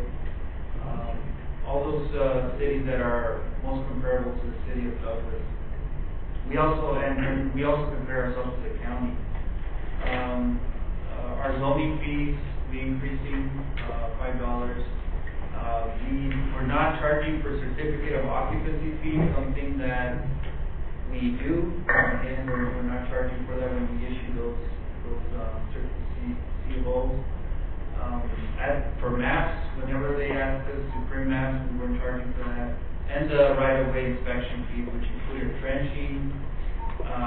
We're not charging for any work that we find out that there was no permit being taken out. All cities charge for that. Non-construction right-of-way, which is basically our utilities that utilize the right-of-way to make repairs to the utility poles, subdivision phase inspection fee, driveways, commercial and residential inspections on those. Private road access, probably not something that we're going to see, we could see in the future, but we have nothing there just in case that comes up. Inspections of power poles and utility structures going up. We also added the removal of an illegal sign. Basically, this was addressing the yard sales signage that we had a problem with. Although that signage is not allowed, we tell the people that they put up these signs, but they have to immediately take them down. That's not being done, so we're adding a fee for that. If we have to go out and remove the sign. Street address certification, we do those all the time, and we're not charging anything for that. So I have a quick question. I don't see how much is the fee for the signage for those that leave their yard sale signs. $25. The plumbing fees, again, we were low, and we decided to break it down by residential and commercial. Residential, it went up by from $29.65 to $45, and we had a commercial inspection of $100. Same thing for electrical. It was just a one inspection fee, so we parceled that out into residential and commercial, $55 and $100 respectively. We added mechanical inspections, which is for your HVAC services, installations, for any solar array, re-roofing permits, not charging for those, and demolition. Demolition, basically, we think that it's something that we all do, but there's a lot of environmental factors involved that we're now having to review whenever there's demolition involved. So definitely there's an inspection required for that. And then our regular hourly inspections for basically something that doesn't fall under these categories increases from $47 to $50. And then we go on to recording the fees already being charged according to the IBC and just memorializing them in this title, which included the valuation calculations, which again are some of the lowest in the state, if not the lowest. We also made some language corrections. There were some, what it seemed like there was some wording there that got mixed up within the existing language. Those are just basic housekeeping items. And that's summary. May I have a motion to approve for discussion? Mr. Mayor, Mr. Hughes, if I'm allowed, that I move that the mayor and council approve the placement of ordinance number 19-1112 on its first reading by number and title only. Is there a second? Second. Motion by Councilmember Hewish, second by Councilmember Shelton. Councilmembers, questions? Go ahead. I just have one, just a clarification there on page 2 of the background material, about right in the middle, it says plan review fixed fees of 65%. Can you reference what that is? Yes, sir. The plan review fees, that's the standard fee charged by all cities, basically, the 65% for review for our staff to review all plans that come forward to us. That's the standard fee of 65% of the valuation of the permit. So we determine the valuation of that. There's a 65% charge as part of the entire building permit. Of the permit? Of the permit. Okay, so not necessarily of the project. No, it is. Thank you. It's 65. 65% permit for the project. right, so then the fees get calculated based on that valuation, right? Right, and so to me, that's just a tad confusing, but maybe not to current language in building. I don't know, but just in case. Okay, that's all I have. Mr. Linden? Oh, thank you. Sir? If I may, when you mentioned that there was a fee associated for the city to take down signs for yard signs, you know, I see that there is sometimes advertisements pasted on the stop signs. And I wonder if that is a fee or a fine. And there is one on 9th and A as you travel west. I don't know who it is because I don't get out of my car to look at it. But there's a sticker plastered on the stop sign. So I don't know if that's involved with this or not. I think it could be both, on the citation side and the removal of the sign. We'll have to look at that. It could be an elect Ben LaForge sticker. Easy. I've seen those for years. Do you have questions here on this side? No, there is a sign, it's a different story. This is something that needs, our attention and to make sure that people, know what's going on. We need to publicize this, as much as we can. Right. What's the steps, or how are you all looking forward to make the citizens, the residents, aware of these dynamic changes? Because these are massive changes from $5 to now, look, if you don't pick up your sign, your yard sale sign, that's $25. So I'm going to come in here and say, Ms. Mendoza, I made $20 in the yard sale, so you mean you want my money back? So, I mean, how are you all going to? It will be advertised and it will be on our website both. And we have the 30 days before this becomes effective, which will be incorporated. And we'll also put it on the permit itself. Yes. We all already published that. There's just nothing we do right now. Now we'll put it on the permit itself, saying there will be a $25 fee if we have to remove the sign. This is a recommendation, and I don't know what council thinks of this, but I think that we ought to put an actual letter to our residents with the actual changes of what's being implemented because these are drastic changes that we're making, and as a citizen, I would be upset if all of a sudden, so this way, we're doing the website, it's on the permit, and you all getting an actual letter from the city advertising and making folks aware. I don't know how you guys feel about No, that. I agree. I think we should let the citizens know. I didn't know we were even charging the people that put their yard sale signs on the post. Oh, yeah. And I thought they were just If giving we money. may use the key through the keyhole, I think the cost to mail to everyone in the city would be pretty exorbitant. It doesn't affect many residential things, it's mostly commercial. So we can certainly send something to all, businesses as Contractors in town. But there's very few things that impact the residents in this, so we can certainly put it out through the keyhole and other ways too, on a regular basis. I just, with the support of council, I would like to know what's the cost of what it would cost to contact our residents. Bring that back, and if it's a postcard, it's maybe a little less costly, but to do every resident will be more than what we have budgeted right now in our postage. But I'd rather feel like the committee knows what's going on rather than cost saving. That's just how I feel. I don't know what council feels. Could we do flyers and maybe have some high school students go out and deliver Door them? hangers, we can do door hangers. We can put a message on our utility bill. Okay, perfect. Exactly, that's what I was thinking. As far as, there's limited space, we can do, but we can certainly, attach the link and also the yard sale message, because that's, I think, the only thing that affects the residents.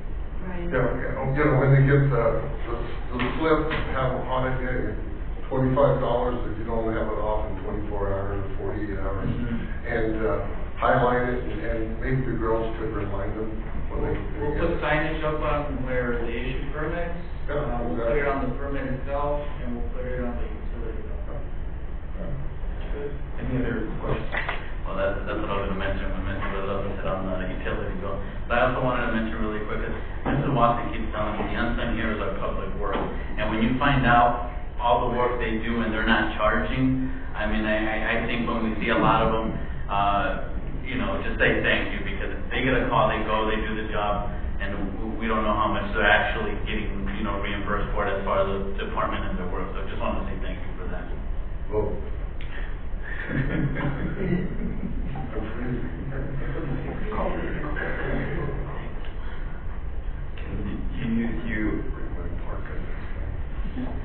Yeah. I think just move to adjourn. Roll call. Councilmember Morales? Yes. Councilmember Lindemann? Yes. Councilmember Stewart? Yes. Councilmember Shelton? Yes. Councilmember Soto? Yes. Councilmember Grijalva? Yes. Mr. Mayor? Yes, motion carries. Mr. Mayor, Mr. Hewish. I move that the mayor and council approve the first reading of ordinance number 19-1112 and to place it on second reading by number and title only. Is there a second? Second. Motion by Councilmember Hewish, second by Councilmember Shelton. No discussion, roll call. Councilmember Morales? Yes. Councilmember Lindemann? Yes. Councilmember Hewish? Yes. Councilmember Yes. Shelton? Councilmember Soto? Yes. Councilmember Grijalva? Yes. Mr. Mayor? Yes, motion carries. An ordinance of the mayor and council of the city of Douglas, Cochise County, Arizona, confirming and established building permits and inspection fees and establishing new inspection and related fees for the city of Douglas Public Works Department, establishing severability of component of ordinance and establishing an effective date thereof. I apologize, sorry, Mrs. Aguilar. Item number 17, discussion decision on approval of first reading of ordinance number 19-1108, an ordinance of the mayor and council of the city of Douglas, Cochise County, Arizona, to undertake a minor departmental reorganization affecting various departments along with city management and amending ordinance number 631, 673, 728, 848, 04-871, 09-954, 13-1027, 18-1086, and ordinance number 19-1104, establishing the severability of components of ordinance and establishing an effective date thereof. Mr. Pedrosa? Oh, sorry, Mrs. Pedrosa. My bad. Good evening, Mayor, members of the council. Due to the new positions and changes requested during this current fiscal year that we're at, a reorganization is needed to cover these, and we're also going to be doing a few reclassifications and eliminating a few positions that have been vacant for a while, or where a different approach is needed. So the areas that need the reclassification, the first one, you have it on the memo, is court. Since we have consolidated with the county court, we can eliminate the account clerk 3 positions that we've had before there. For economic development and tourism, the recommendation during the budget was to transfer the duties of the economic development to be part of the deputy city manager function. So with that being done, it would eliminate the position for the economic development director once the new deputy city manager is hired. We're also classifying the tourism specialist to tourism marketing and communications specialist to include more functions in marketing and communications and PIO. For housing, we're moving the housing division to be under the deputy city manager directly to minimize the number of direct reports the city manager has to be able to serve everyone better. So we're also eliminating housing 2 positions that haven't been used for a while now, and that's the housing rehab specialist and also the housing specialist for property management.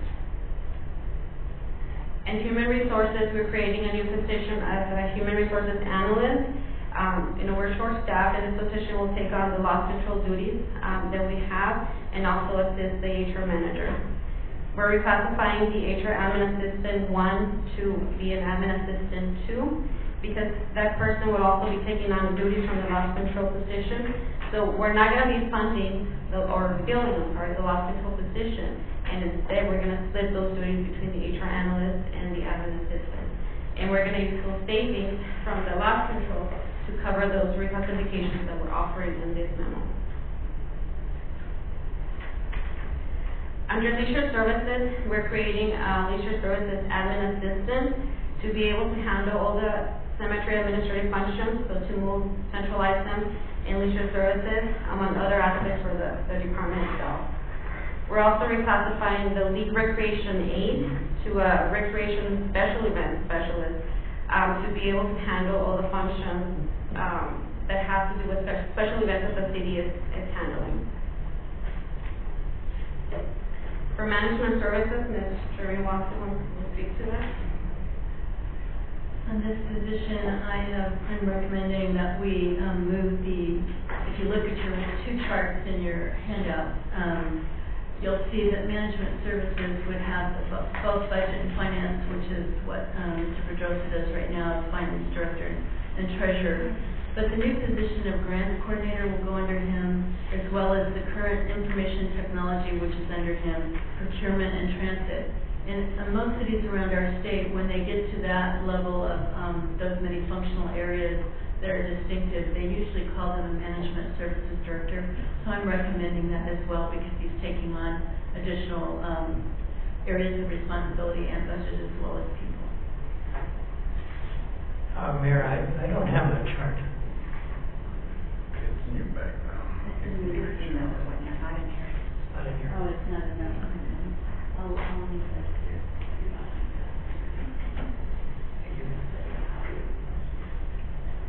Do you want to speak on the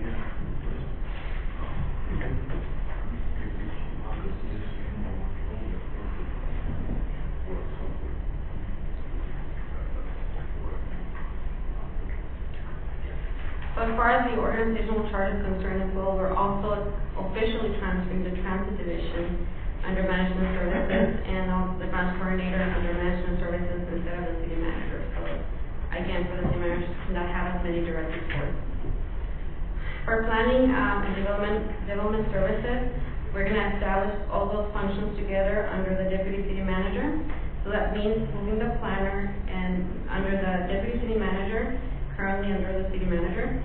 And we're also going to be moving 2 positions from Public Works Administration to be under that area. And those 2 would be the Building Planning and Zoning Specialist and the Planning and Zoning Code Enforcement Officer. In police, we're going to be adding a police officer position to act as the school resource officer. Under Public Works, we're going to eliminate the utility supervisor position, which currently oversees both water and wastewater. And instead, because of ADQ's recommendation, is to have a supervisor for each of those divisions. So we're creating a water supervisor and also a wastewater supervisor to cover that function.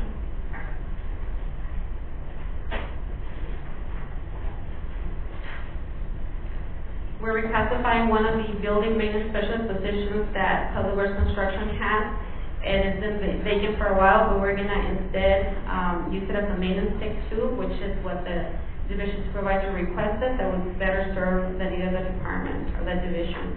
And finally, in administration, we're reclassifying the admin assistant 2 position to be called assistant to the city manager, and this position will also be responsible for assisting the deputy city manager and planner, and on top of the city manager. In addition to that, they also help legal staff and the clerk's office. So they're going to be multifunctional with about 6 different groups that they're going to actually administratively support, as well as research and projects. Before we jump to discussion, Mrs. Aguilar went on to make copies for everyone. So I'll just break protocol until we wait. But do we have any questions for Mrs. Pedrosa while we wait for Mrs. Aguilar? No?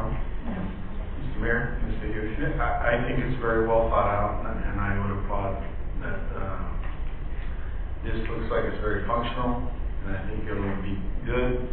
I mean, we'll try it for a year or so, and then revisit it if it needs to be. But it looks like it's pretty mapped out, very, very functional. Congratulations. Well done. Any other comments? Well done, Mrs. Pedrosa. Yes, I want to give Rocio lots of kudos because she's had to do a lot of job descriptions involving these changes so that we made sure everything was aligned functionally. And that takes a lot of time, and they're down to only 2 people in HR right now. So having the analysts come on board will really help in recruitment and when we do things like studies, because those take, you have to call a lot of cities, you have to, wait patiently till they give you the information if it's not readily out there online. So I want to thank Rocio too for the many hours and the weekend work that she's done to bring all this together. Thank you.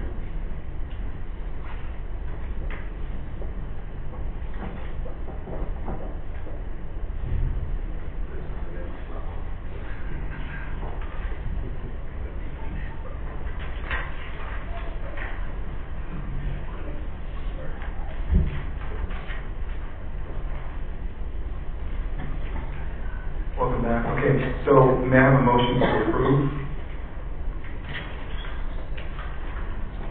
Mayor. Mrs. Councilwoman. I move that Mayor and Council approve the placement of ordinance number 19-1108 on its first reading by number and title only. Second. Motion by Councilmember Morales, second by Councilmember Huish. Any discussion?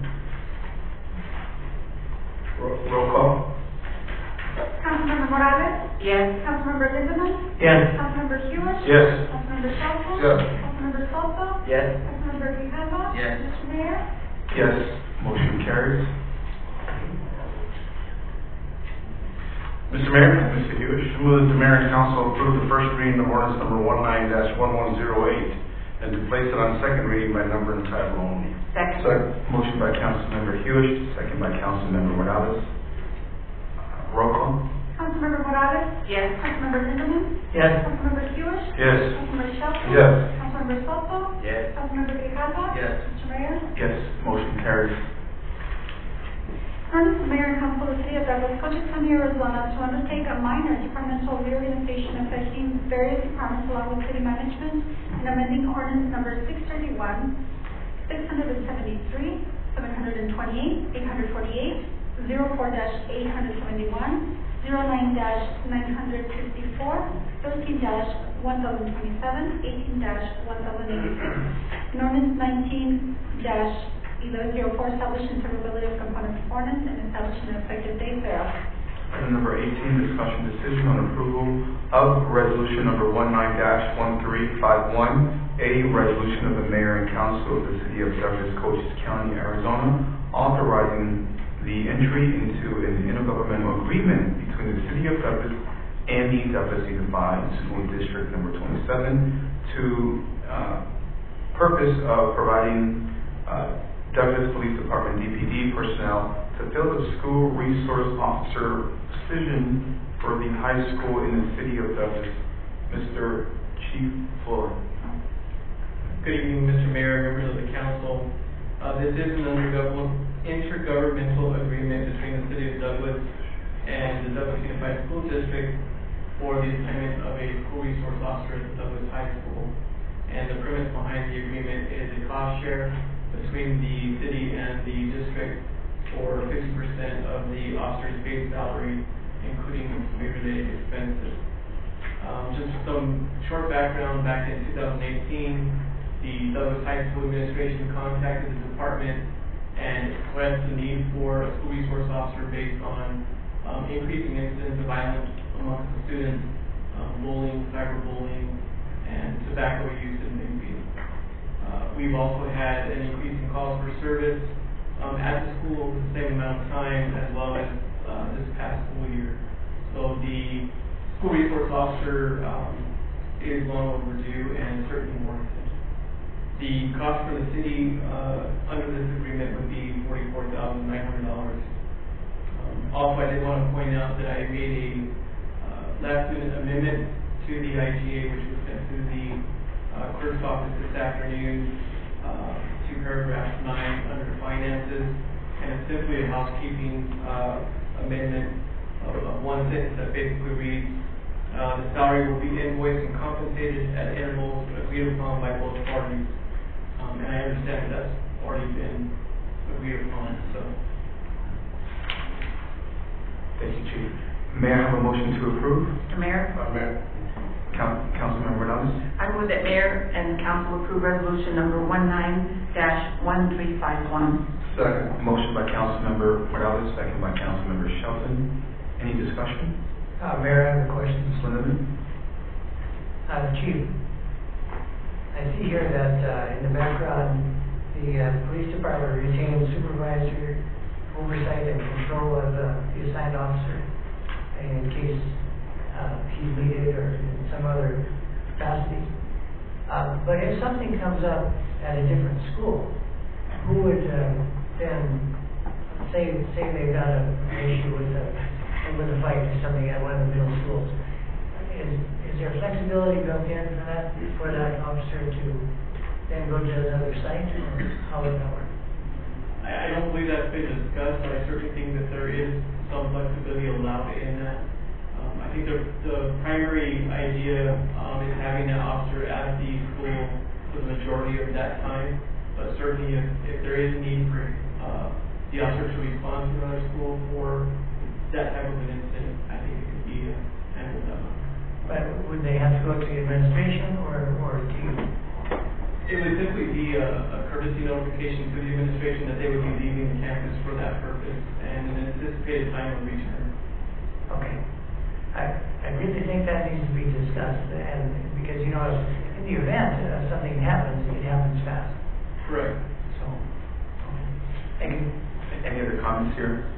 I think, Mr. Mayor, if I may, in the section 9 of the finances, I noticed that the city will be responsible for overtime compensation. Is that just a simplicity of things, or is there a reasoning behind that? Mr. Mayor, Councilmember Jewish, in a lot of ways, yes, it is for simplicity. And to Councilmember Lindeman's point, we do retain authority over that position. So if I pull that position for priority, as well as the fact that we'll be utilizing that officer for city purposes during the off time, that overtime is city overtime versus district overtime. The second part of that is due to the assignment and the hours anticipated, I don't anticipate a lot of overtime associated with that position. Thank you. Any question on this? Mr. Shelton? Yeah, one other question. You know, at football games, there's always a couple of officers there. Who would pay that now? Would it be that officer, or maybe other officers, or how would that be handled? Mr. Mayor, Councilmember Shelton, that is already handled through the administration. Okay. Hiring off to the officers for that capacity. Okay, that's what I thought. Any other comments? Oh, yeah, I wish everybody was here. You know, we have great students at Douglas High School, and I hate to see this, but it's needed for all the other great kids that are there, and problems come up, and they need to be handled. I agree. You know, too bad the pilot's not here. That's all we used to do. Because it was done. Okay. It was done on me and others. Just want to briefly place on the record that I don't see a conflict of interest in the fact that Mr. Lindeman's going to be voting on the issue as well as Mr. Sultan, even though they hold those positions, as well as Mr. Shaw. Okay, thank you for the clarification. On that note, roll call. Councilmember Morales? Yes. Councilmember Lindeman? Yes. Councilmember Jewish? Yes. Councilmember Shelton? Yes. Councilmember Soto? Yes. Councilmember Grijalva? Yes. Mr. Mayor? Yes, motion carries. Thank you, Chief. Thank you.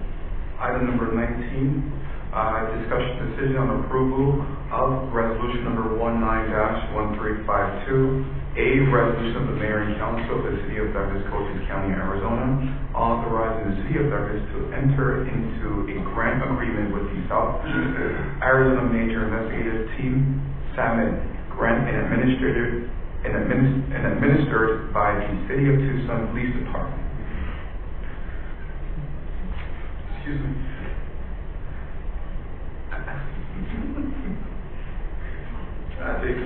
fiduciary for a reimbursable grant in the amount of $49,000 for overtime training and investigative supplies under the High Intensity Drug Trafficking Enforcement Program. Mr. Mayor, Mr. Hughes. move that the mayor and council approve resolution number 19-1352. Is there a second? Second. Motion by Councilmember Hughes, second by Councilmember Shelton. Any discussion? Mr. Mayor, just want to thank the police department for being proactive and trying to cover some of the costs, and also being a team player and helping out and making our area safe. Thank you, Chief. Thank you for your leadership. Yes. Roll call.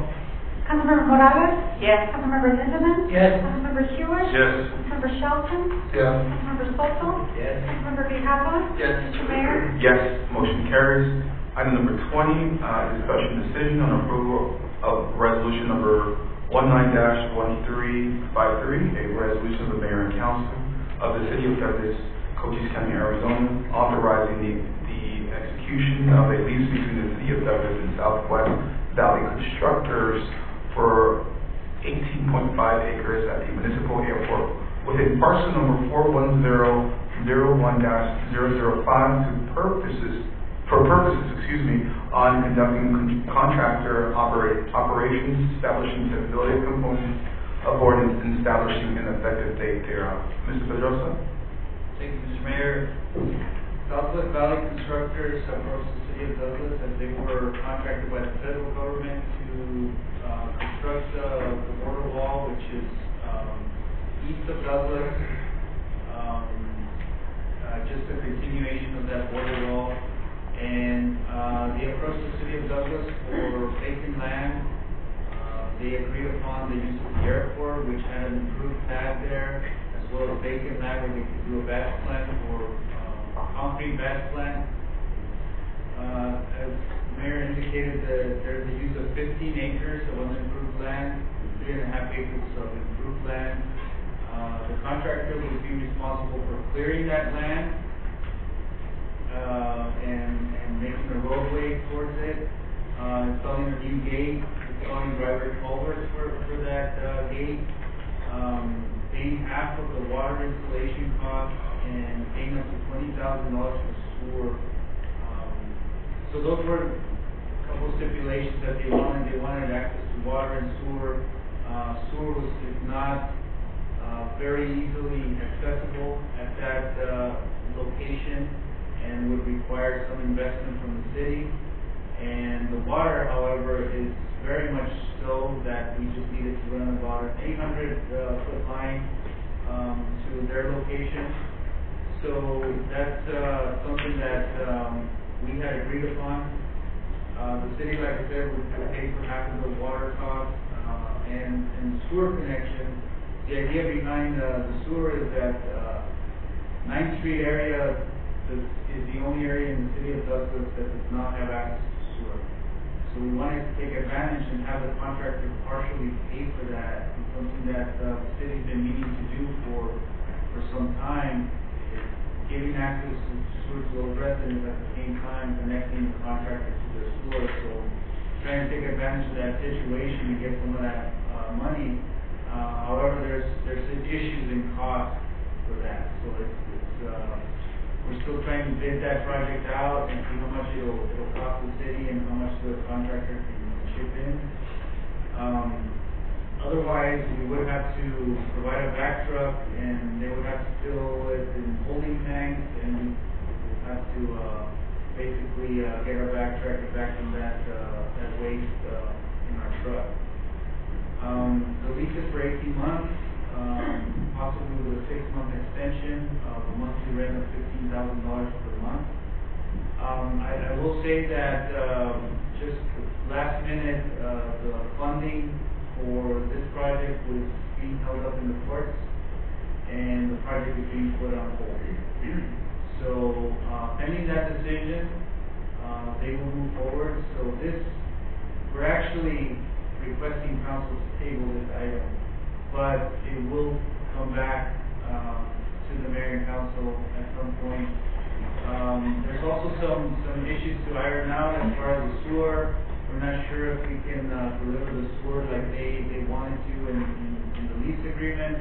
We're still trying to sort that, the cost and negotiate those terms. However, I mean, they will be bringing down 200 workers living in the city of Douglas, 50 administrators as well, so 250 people for an 18-month period working out of the airport and another site location close to Slaughter's Ranch. So just, we did an airport master plan update. This is an item that we're actually going to be bringing back to you, or be bringing forward in the August meeting. The airport master plan dictated this diverse use of land out of the airport. We have a vast amount of land that we're just underutilizing, and we're putting that plan into effect by doing something like this, by renting out that space. Matter of fact, they're going to be improving that space for us, and it could be utilized for future use. Once you have water, once you have sewer, very marketable, and for them to pay for that, it's just icing on the cake.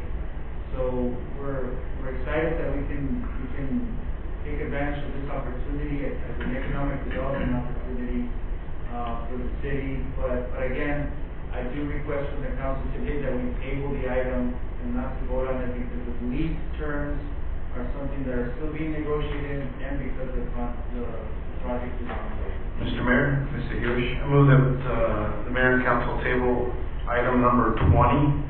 Second. Until which time it is necessary to be brought back before us. Thank you, Mr. Hewish. I have a motion by Mr. Hewish, second by Mr. Shelton. Roll call.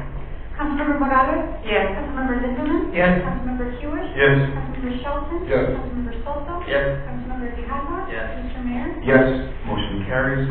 Item number 21, discussion decision on approval of resolution number 19-1354, a resolution of the mayor and council of the city of Douglas, Cochise County, Arizona, authorizing the acceptance of grant funding in the amount of $10,000 from the City of Douglas Industrial Development Authority, IDA, to be used for the recreational summer camp program managed by the City of Douglas Parks and Leisure Services Department to benefit youth in the Douglas community. Mr. Mayor, Mr. Hewish. Move that the mayor and council approve resolution number 19-1354. Is there a second? Second. Motion by Councilmember Hewish, second by Councilmember Shelton. Any discussion? Yeah, I just want to say really quick, I want to thank the IDA and Patrick Sheridan because for the Nogales trip Mr. Pedrosa and I went to, Mr. Sheridan lives in Douglas, but it took us a trip to Nogales to have a conversation with him. And when we discussed the summer trip, the first words out of his mouth were, "What can we do for the youth?" So I just want to thank him for his for him helping out the youth and for the IDA for all they do. Thank you. Thank you, Mr. Smith. Roll call. Councilmember Grijalva? Yes. Councilmember Soto? Yes. Councilmember Hewish? Yes. Councilmember Lindemann? Yes. Councilmember Morales? Yes. Mr. Mayor? Yes, motion carries. Yes. Item number 22, informational items and reports from council and future agenda items requests. Do we have any? Mr. Mayor, I know we're short on time, but future agenda item, I know we discussed a little bit about yard sales. I'd like that ordinance to go away. So I don't know if there's other members of the council that would like to consider that at some point in time for the ordinance of no, not what we're talking about, but for the ordinance of having to have to come down and take out a permit to hold the yard sale. Okay, that's something that's a Jewish. Any other items or informational? Mr. Grijalva? Yes, I have something to say. I just wanted to update everyone. The mayor and I went to the AMC. We got a lot of things done. I think that the foundation that we talked to is going to come and talk to the city about how they can help. We advanced the port of entry talks. It was just a productive meeting. Also, Councilman Shelton and I went to Nogales, Sonora, to the U.S. consulate. Met a lot of great people. Had a lot of great connections.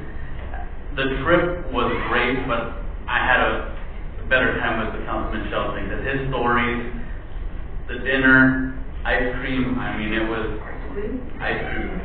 So I paid for it all. I paid for it all. That's why it tasted great. But I just want to thank him because Mrs. Watson has something serious to say. I just want to remind everyone, Monday's a really important day. The General Services Administration will be here over at the Visitor Center, so hopefully you all can attend. I know they're going to be talking to us about feasibility studies. We should have all received an invitation to What time? 11 o'clock. Are they having dinner with the Later. Lunch is being served, yes. It's a working lunch. Good, because the mayor didn't feed us today. I apologize. Really quick, I just want to also reiterate that during the Arizona Mexico Commission, Councilman, during the Arizona Mexico Commission, both Governor Ducey and Governor Claudia Pavlovich also expressed support in the port of entry. We also had, I was with Mr. Ramirez in a panel discussion along with the General Services Administration, and they are excited to come forward with the new proposed port of entry update. So, very productive meeting and panel discussion, as well with the tourism. One last thing, we should have had this first. May I have a motion to it? May I have a motion to adjourn? Mayor, I move to adjourn. Is there a second? Motion by Councilmember Morales, second by Councilmember Soto. Excuse me, Mr. Grijalva. All those in favor say aye. Aye. All those opposed say nay. Motion carries. Meeting adjourned.